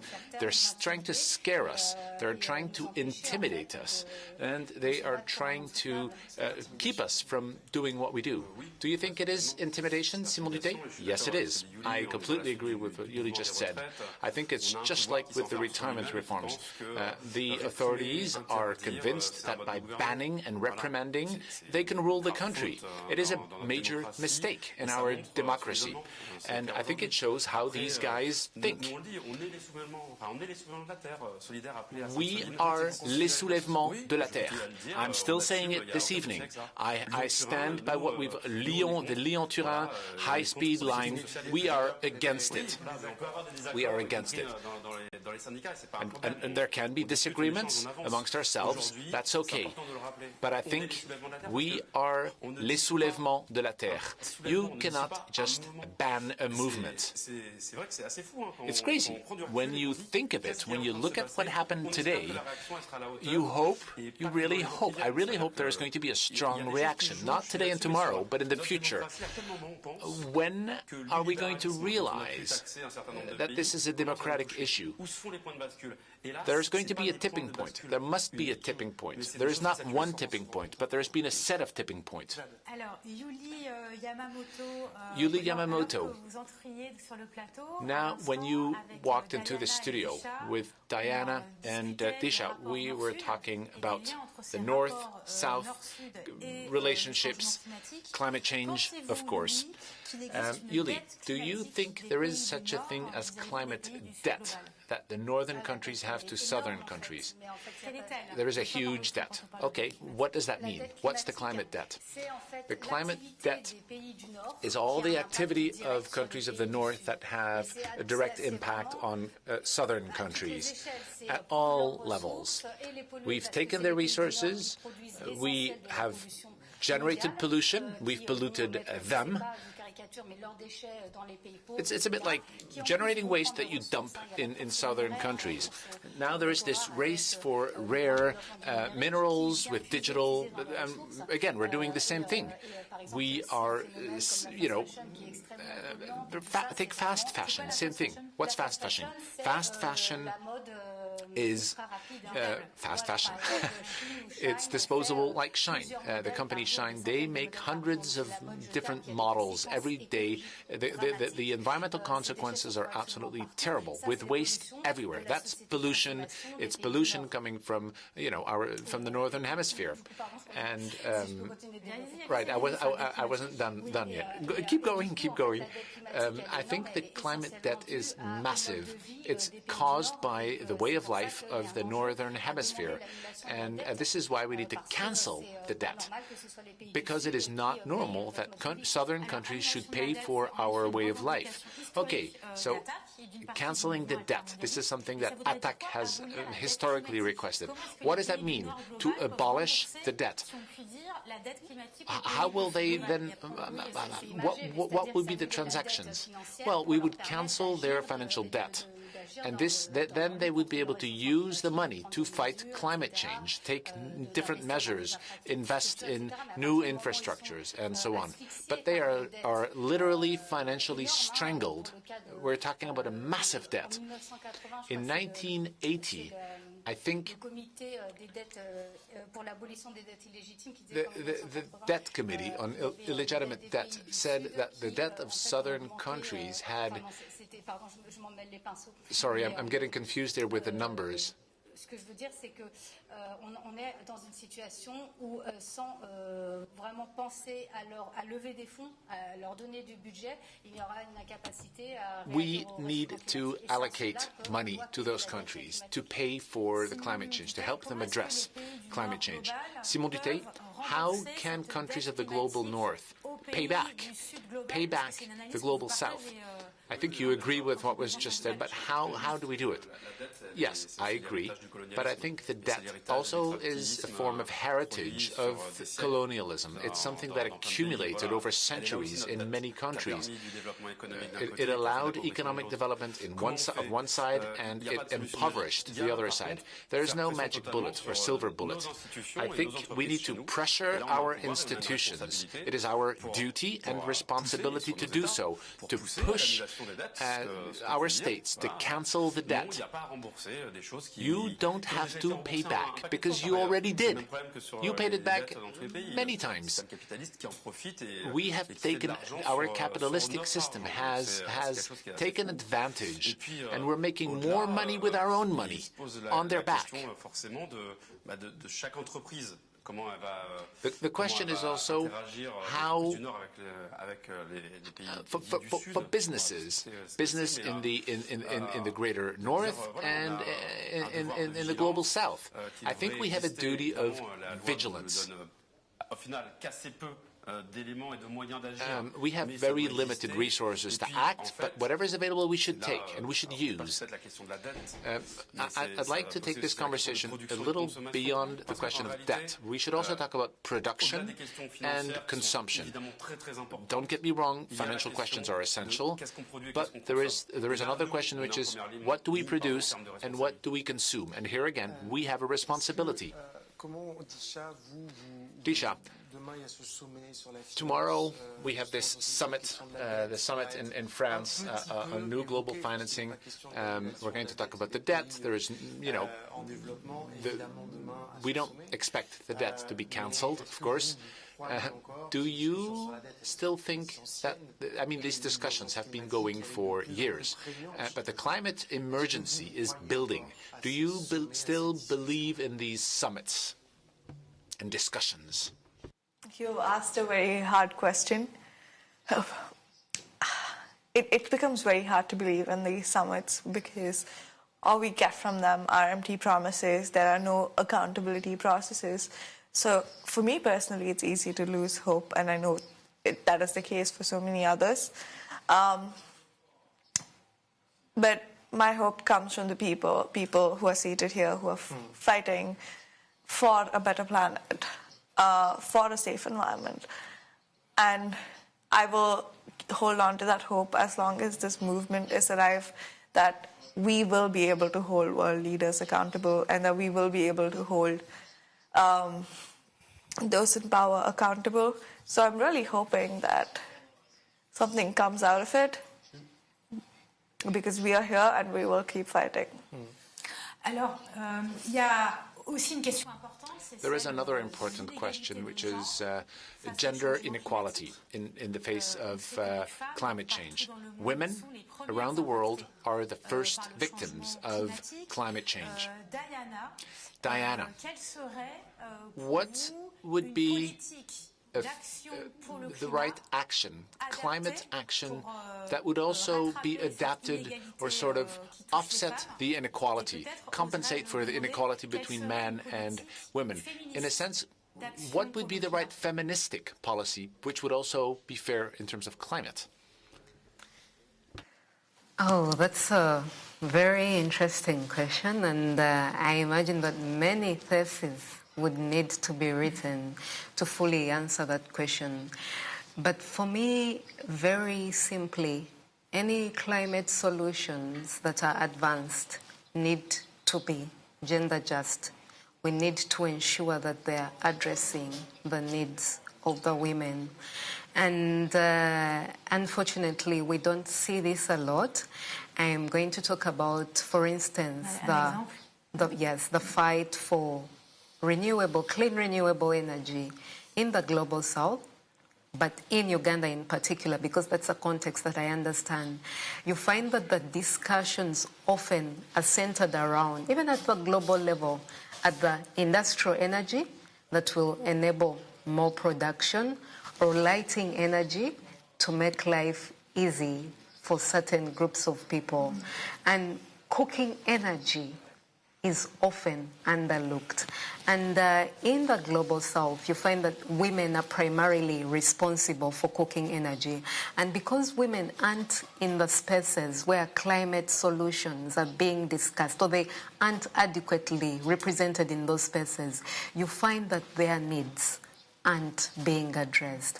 And for me, I say that any climate solution needs to be viewed through the gender justice solution, and women, including local and indigenous women or their representatives, must be at the table and ensuring that they are among the people that are creating the solutions.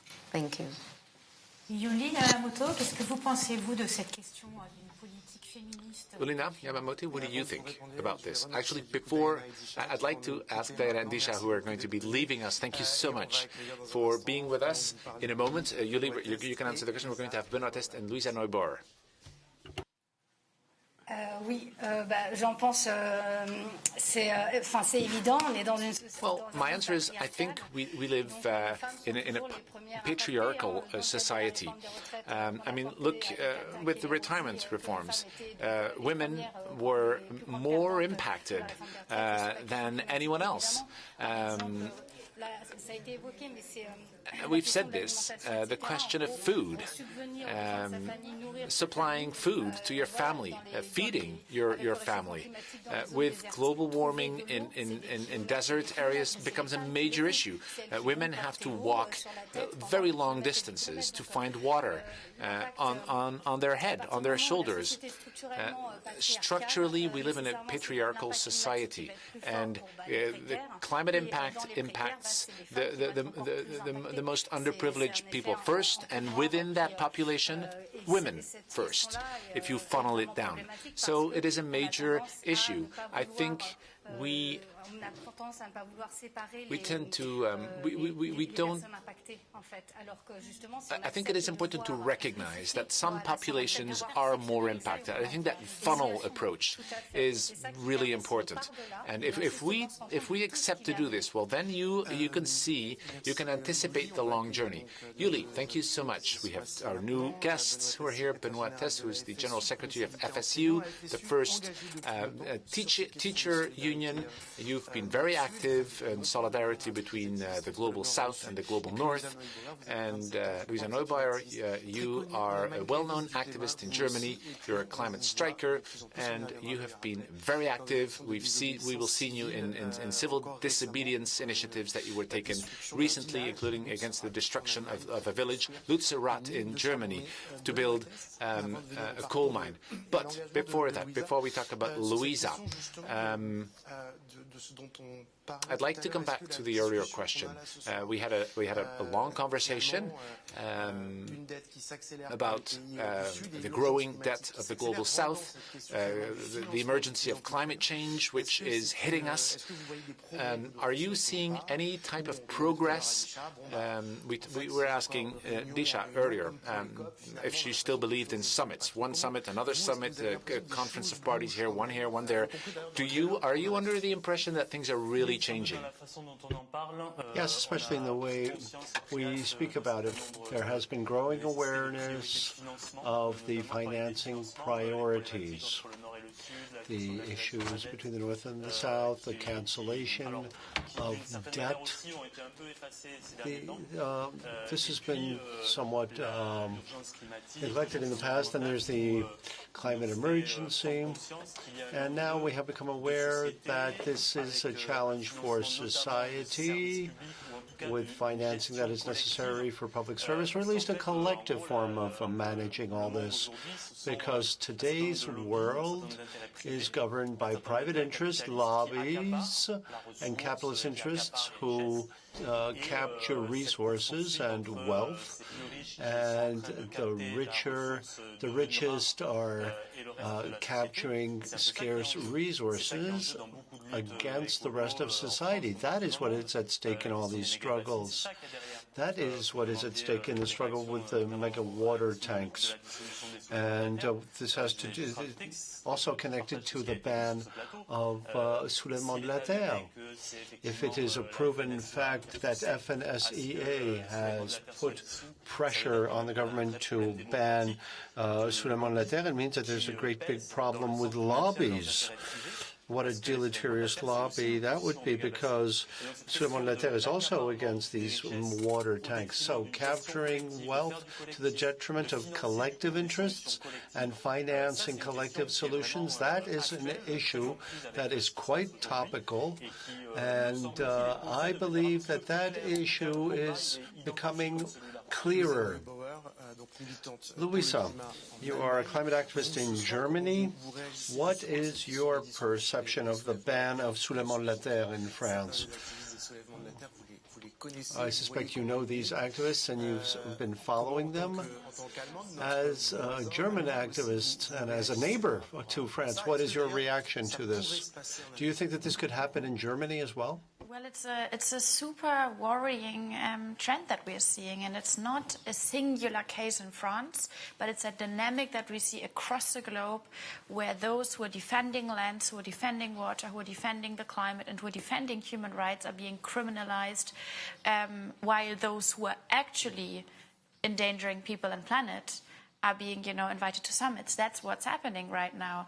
And I think there's a huge hypocrisy when it comes to the global north here, to the role of countries like Germany and France that, go to those big places and speak of human rights and speak of climate action and go back home to criminalize and target their activists that are only, speaking truth to power. And we have similar developments on a different scale in Germany. And we must take this personally. This is not against specific activists. This is not against radical groups, but this is something against democracies. This is criminalizing citizens and the civil society as a whole. And what we're seeing, and I think studies are proving this again and again and again, when we want to have a chance to rise up against the big dangers across the globe, and we want to have a chance to rise up against the climate crisis, civil society is key. And those governments who are criminalizing and targeting civil society that is organizing themselves and that is driving the change, they're fighting against all of us. And I think this is really the moment to stand together and to make sure that it's crystal clear for everyone out there there's a red line and that has been crossed. Luisa, quel bilan tirez-vous des mouvements de jeunes pour le climat? What about the youth climate movements that were very important over the past few years, mobilizing hundreds of thousands of youth? And some of them have not succeeded in changing society. What is your, do you think it's a positive result? And another question that connects with what you just said. Can civil disobedience be more effective than just demonstrating in the streets? Well, I think we must be very careful about who's telling what story about climate movements. And when we look at what has happened in countries like Germany, but arguably across the globe in the last 5 years, as youth movement has been rising, they have changed the game, they've changed the discourses, they've changed laws. In Germany, our protests on the streets were able to bring us to the Constitutional Court, where we successfully fought against our own government. So I think we must be looking careful here about who is telling the story of failure and who has the ownership of that story. And to me, it seems like those who never wanted to believe in movements and who never wanted to see any actual change happening, and you always stood on the sidelines and kind of hang out with the fossil fuel guys, those are the ones who are coming up now, telling the story about a failure of a movement. And I would say at this moment it's our job to reclaim our stories and to tell our own stories. And of course we have not gotten far enough, and of course there's so much more to do, but what we've seen and what we've proven in the last years, that is change is possible. Activism works. It works on smaller scales, it works on larger scales. And I would say we wouldn't be sitting here having this conversation if it wasn't for movements from the entire sector rising up and using the peaceful method that they have to drive change. And coming to your second question, I think also what we see is that, climate strikes, that wasn't a new invention that has been used as a peaceful method of resistance for decades before. And that is really what civil society activism for me is about. It's acknowledging there's a wide range of things that we must deploy strategically, we must employ it carefully, and we must deploy it collectively. And then I don't think there's usefulness in now sitting at, standing around thinking about what method makes sense. This is always a question of context. And I would be very careful to disempower people by telling them that protest is not working ever. I think what we must look at is when is it working best, and if it's not working, how do we strategically choose different peaceful methods of resistance. Simon Duteil acquiesce beaucoup ce que vous dites, à ce que vous dites, Luisa. Oui, parce que You agree? Yes, I do. It has to do with power brokering. Yes, which is what we're trying to do right now.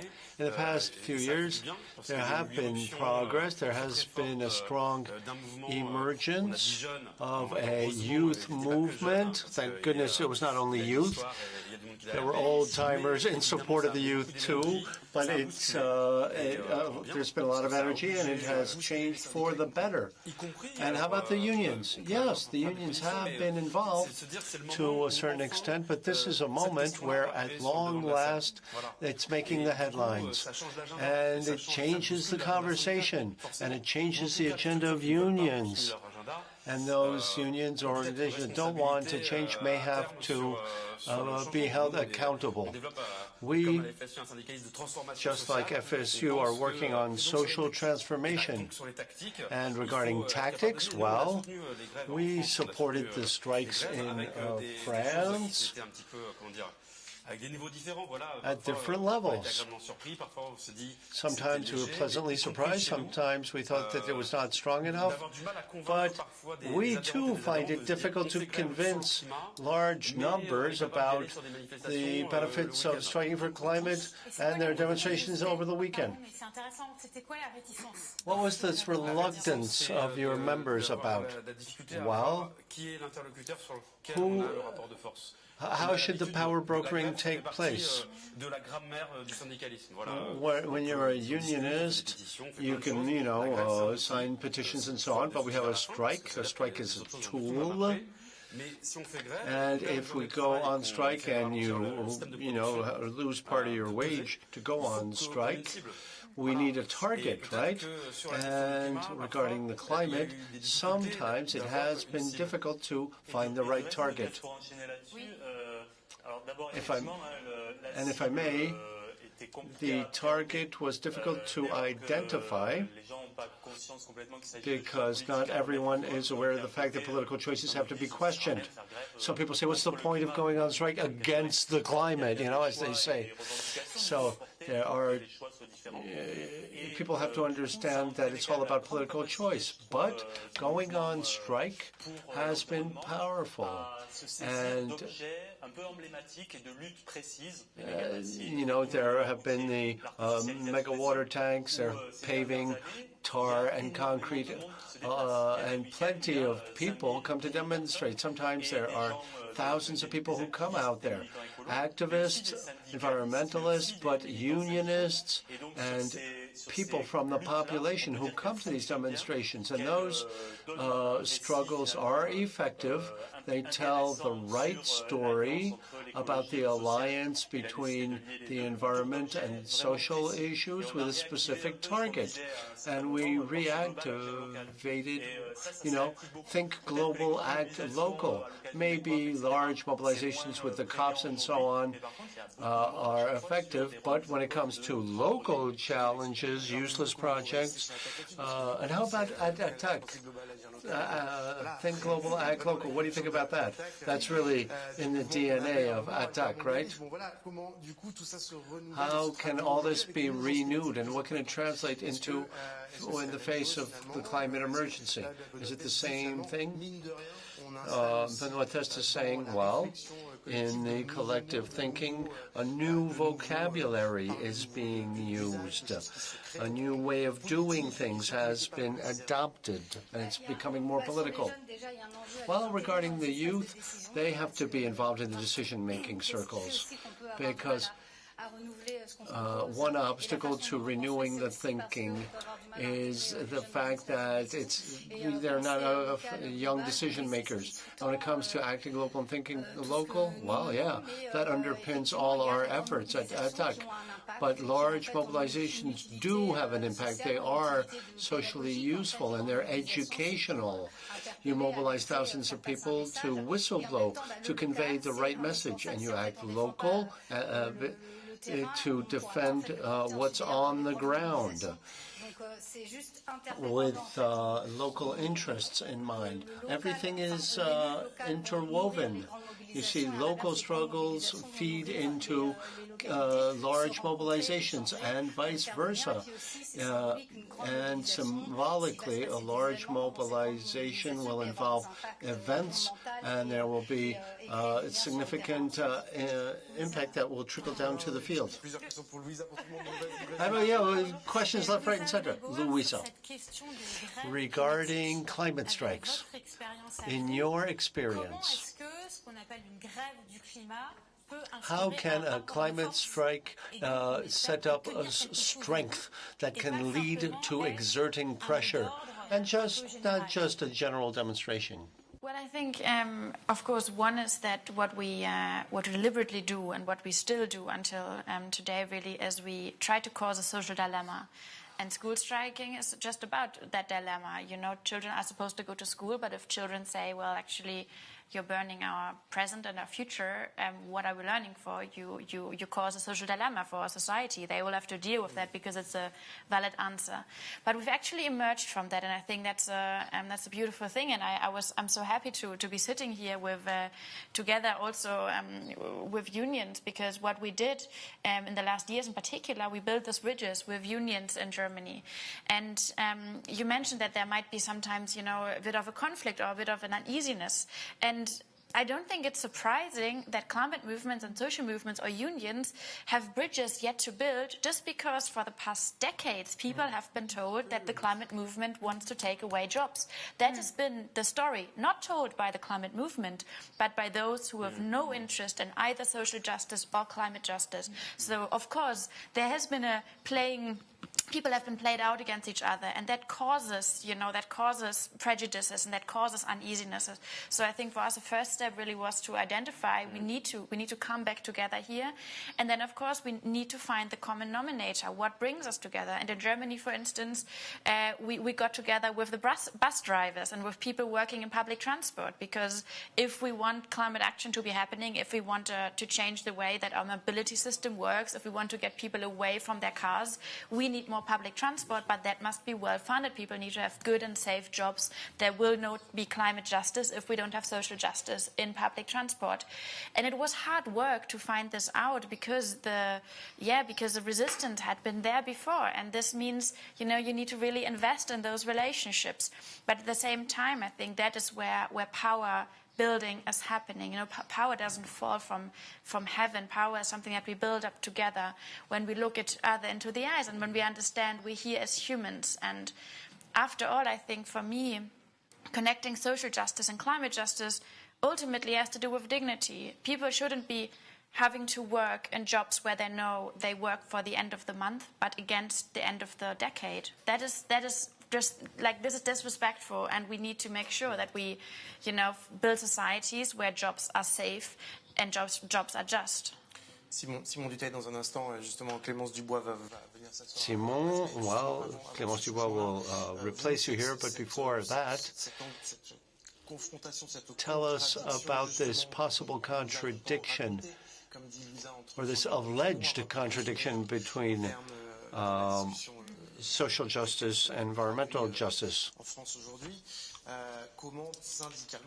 From a union standpoint, how can you try to bridge that gap?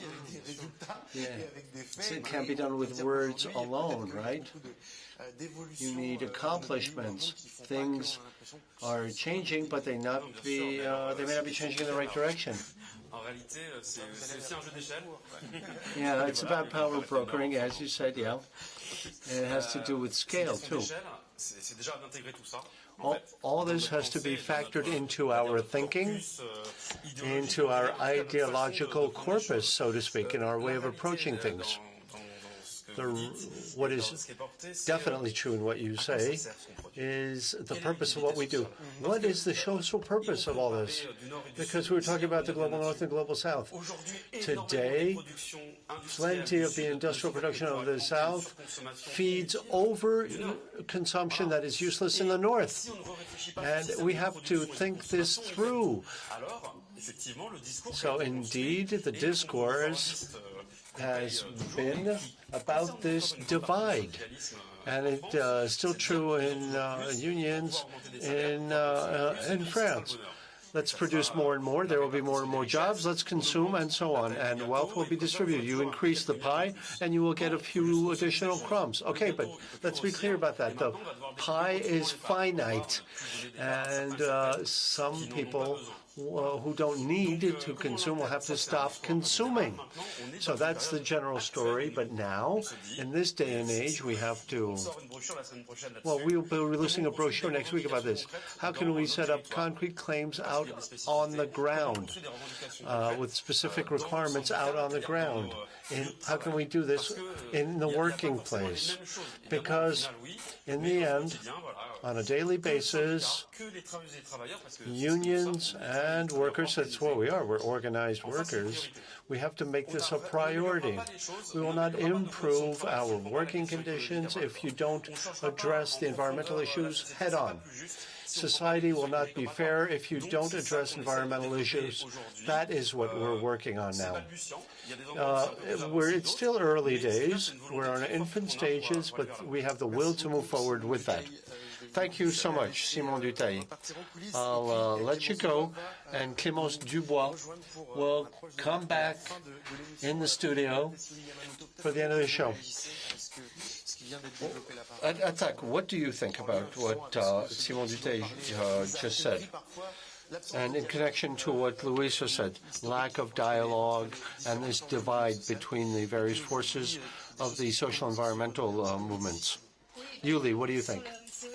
Well, regarding what we call cost of living versus end of the world, there's more and more public awareness. And as Simon suggested, labor is essential in all this. People want to maintain jobs with wealth and consumption and so on, and it doesn't seem, it seems to be in contradiction with the environment, right? Well, wrong. I think that civil society must understand that everything is interconnected. You cannot conceive of social justice without ecological justice. You cannot conceive of ecological justice without social justice. Everything is interwoven, interdependent. And there's more and more awareness about this, but not in the minds of decision makers at corporate level and at government level. We have a neoliberal, production-driven, capitalism-driven roadmap now, and there's greenwashing. Well, with Attac, a few hours ago at Attac, and with Extinction Rebellion and Alternativa Paris, there will be a movement where the summit will take place, and everything will be painted in green to point a finger at greenwashing. And we will say, welcome to the greenwashing summit, because in the summit,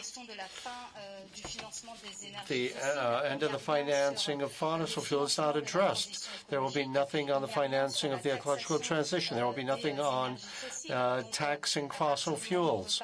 So if you're going to fight poverty and global change, if you don't speak about the financing of environmental transition, there's a huge problem there, right? Benoit, things are complicated. It's not that easy to connect social and environmental issues.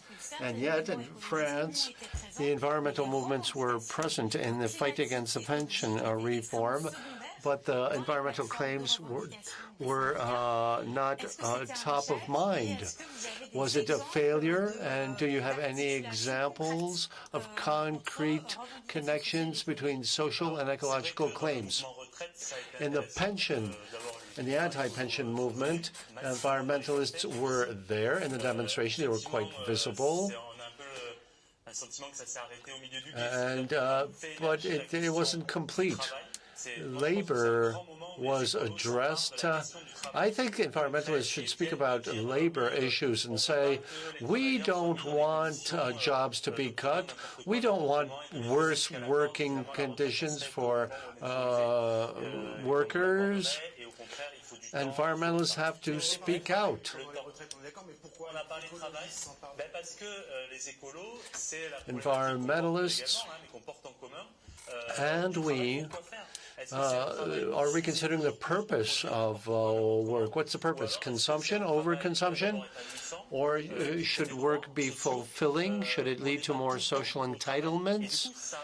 And the right questions must be raised. And it also has to do with working hours and working time. Why should people retire at the age of 60? Because at the age of 60, you have to care for associations, your grandkids. When you're retired, you have an important role to play in society.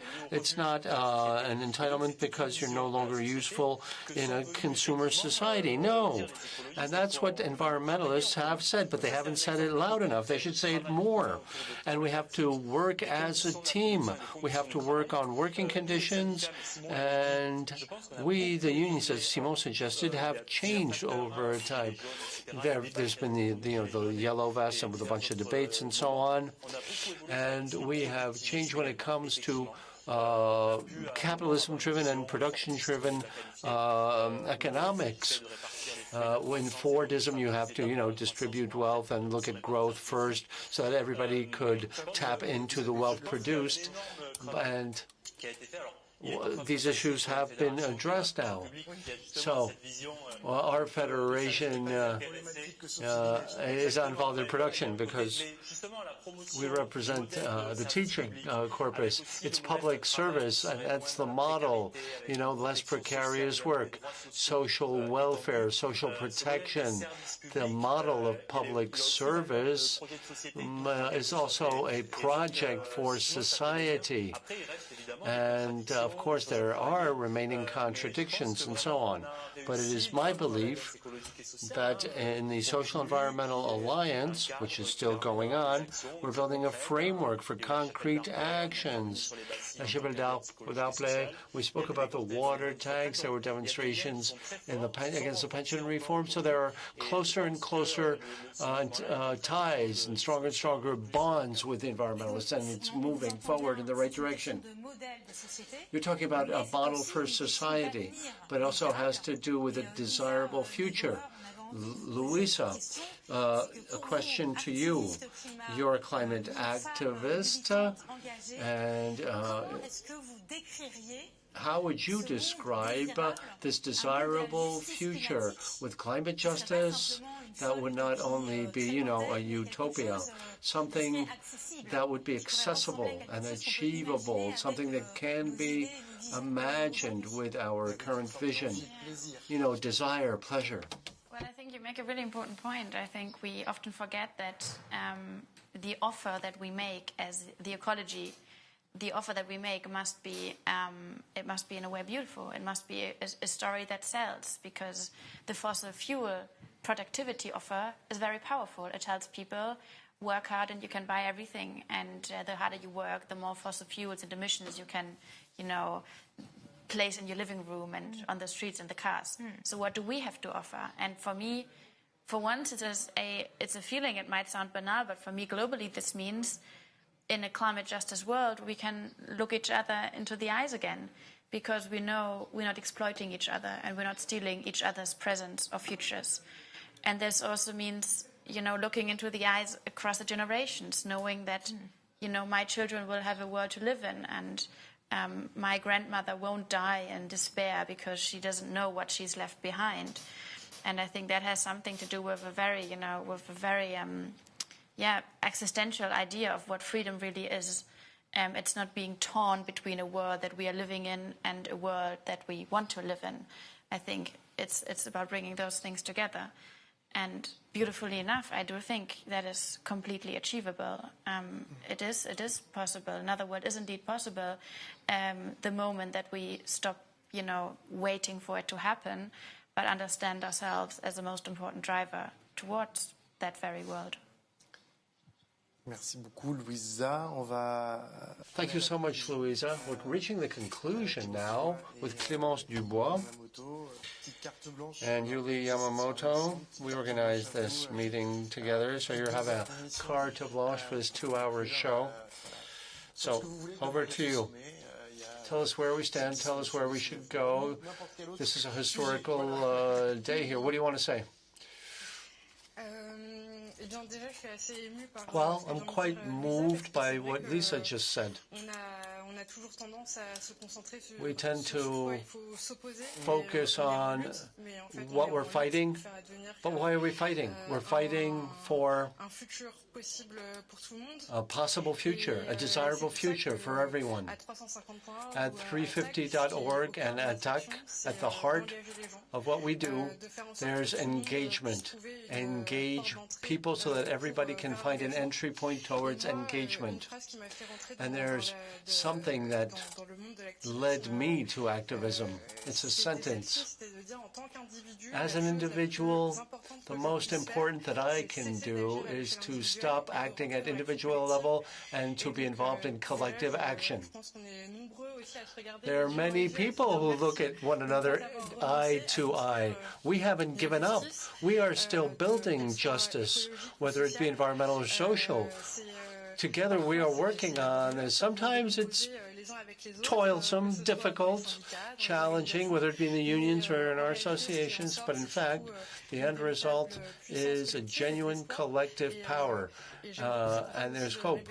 And Rebecca Summit says, hope is an axe that you put in the door, well, in the emergency exit. It's not about being passive. And these solutions that we're talking about have to be built all together. No one can claim having all the solutions, but the solutions do exist. People are working on them in more ways than one. The money is there too, which is why we're interested in the Summit for a New Global Financing Pact. We have to claim our dues. The people who pollute must pay. Taxes must be imposed upon fossil fuels. Jobs must be insured. And this gives me a great deal of hope and optimism. And it gives me a peaceful mind. And the ban on Solidaires has shown that it's inconvenient. It's an inconvenient necessity. With justice, we have to rattle the interests of the powers that be. And the repression will not cease. It will grow, which is why we have to work together. We have to build together. And this conversation between Fridays for Future, the unions, Attac 350 has been a success. We have to converge all together. Thank you, Youlie Yamamoto. Is this conversation new?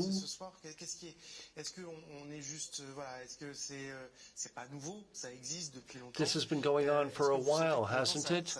Yet do you feel that it's more and more powerful? Yes. It's deep. It's more and more deeply rooted. People are panicking.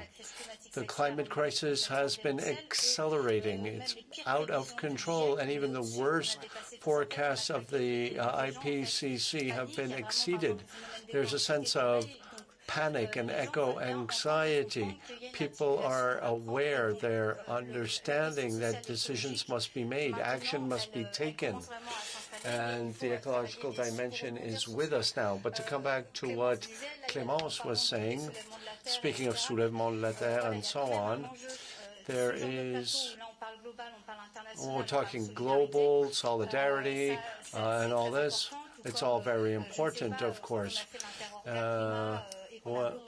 When we blocked the AGM of Total Energy, all these mobilizations are indispensable because now we're facing repression. Take a look at the way things are going in France. There's criminalization of environmentalists because we're pushing hard where it hurts. So why are we doing all this, you may be wondering? Sometimes you feel disheartened and discouraged. No, don't be, because you may seem radical and your claims may seem impossible, and yet things happen. Your hopes materialize. We are the avant-garde. We must set the course. It's painful. It's difficult. It's tough. And there's a lot of anxiety, but we must press forward, because if we do what we do now, the social and environmental struggles together will make it possible to achieve transformation. Give us an example of something that seemed unachievable and that did happen. A long time ago, there were claims to sort waste, and it seemed impossible. And now it's common sense. People do it naturally. Not enough. That the changes we're working towards, they aren't linear. We don't do one action and then the change is coming. We have to kind of, put hope into a future that doesn't exist yet. And I sometimes feel across, like France and Germany, for instance, we do also underestimate what impacts, different actions are happening. You here know about our coal mine struggle because we started it in Germany, and it gives power, it gives hope to people in this country. Whereas we look amazed at the masses on the streets that we saw in the last month in Germany, and we're really excited about this, to see that this is happening and gives us hope. And it, it might lead at a very, unexpected time, at an unexpected place, to some unexpected action. That is what change really is like. It is inherently chaotic, and you can have a planet. Merci beaucoup à tous les quatre. Excusez-moi, I have a 30-second message, if I may. I'd like people to join us. Some people think the petitions are useless. Some petitions are successful, and petitions can lead to other actions. So, to make polluters pay and to tax super profit in fossil fuel, join us on 350.org, Attac, and so on, and we will join you in the streets and in other demonstrations. Thank you to all of you. Thank you for being with me, Jade. Thank you to our subscribers. Tell other people to subscribe. It was a great show. We had great panelists, and we're thinking about Mortazabe, our fellow journalist who'd been a prisoner of the Taliban and who has not yet been released. So our thoughts go to him, and we do hope that he will be freed soon. Thank you.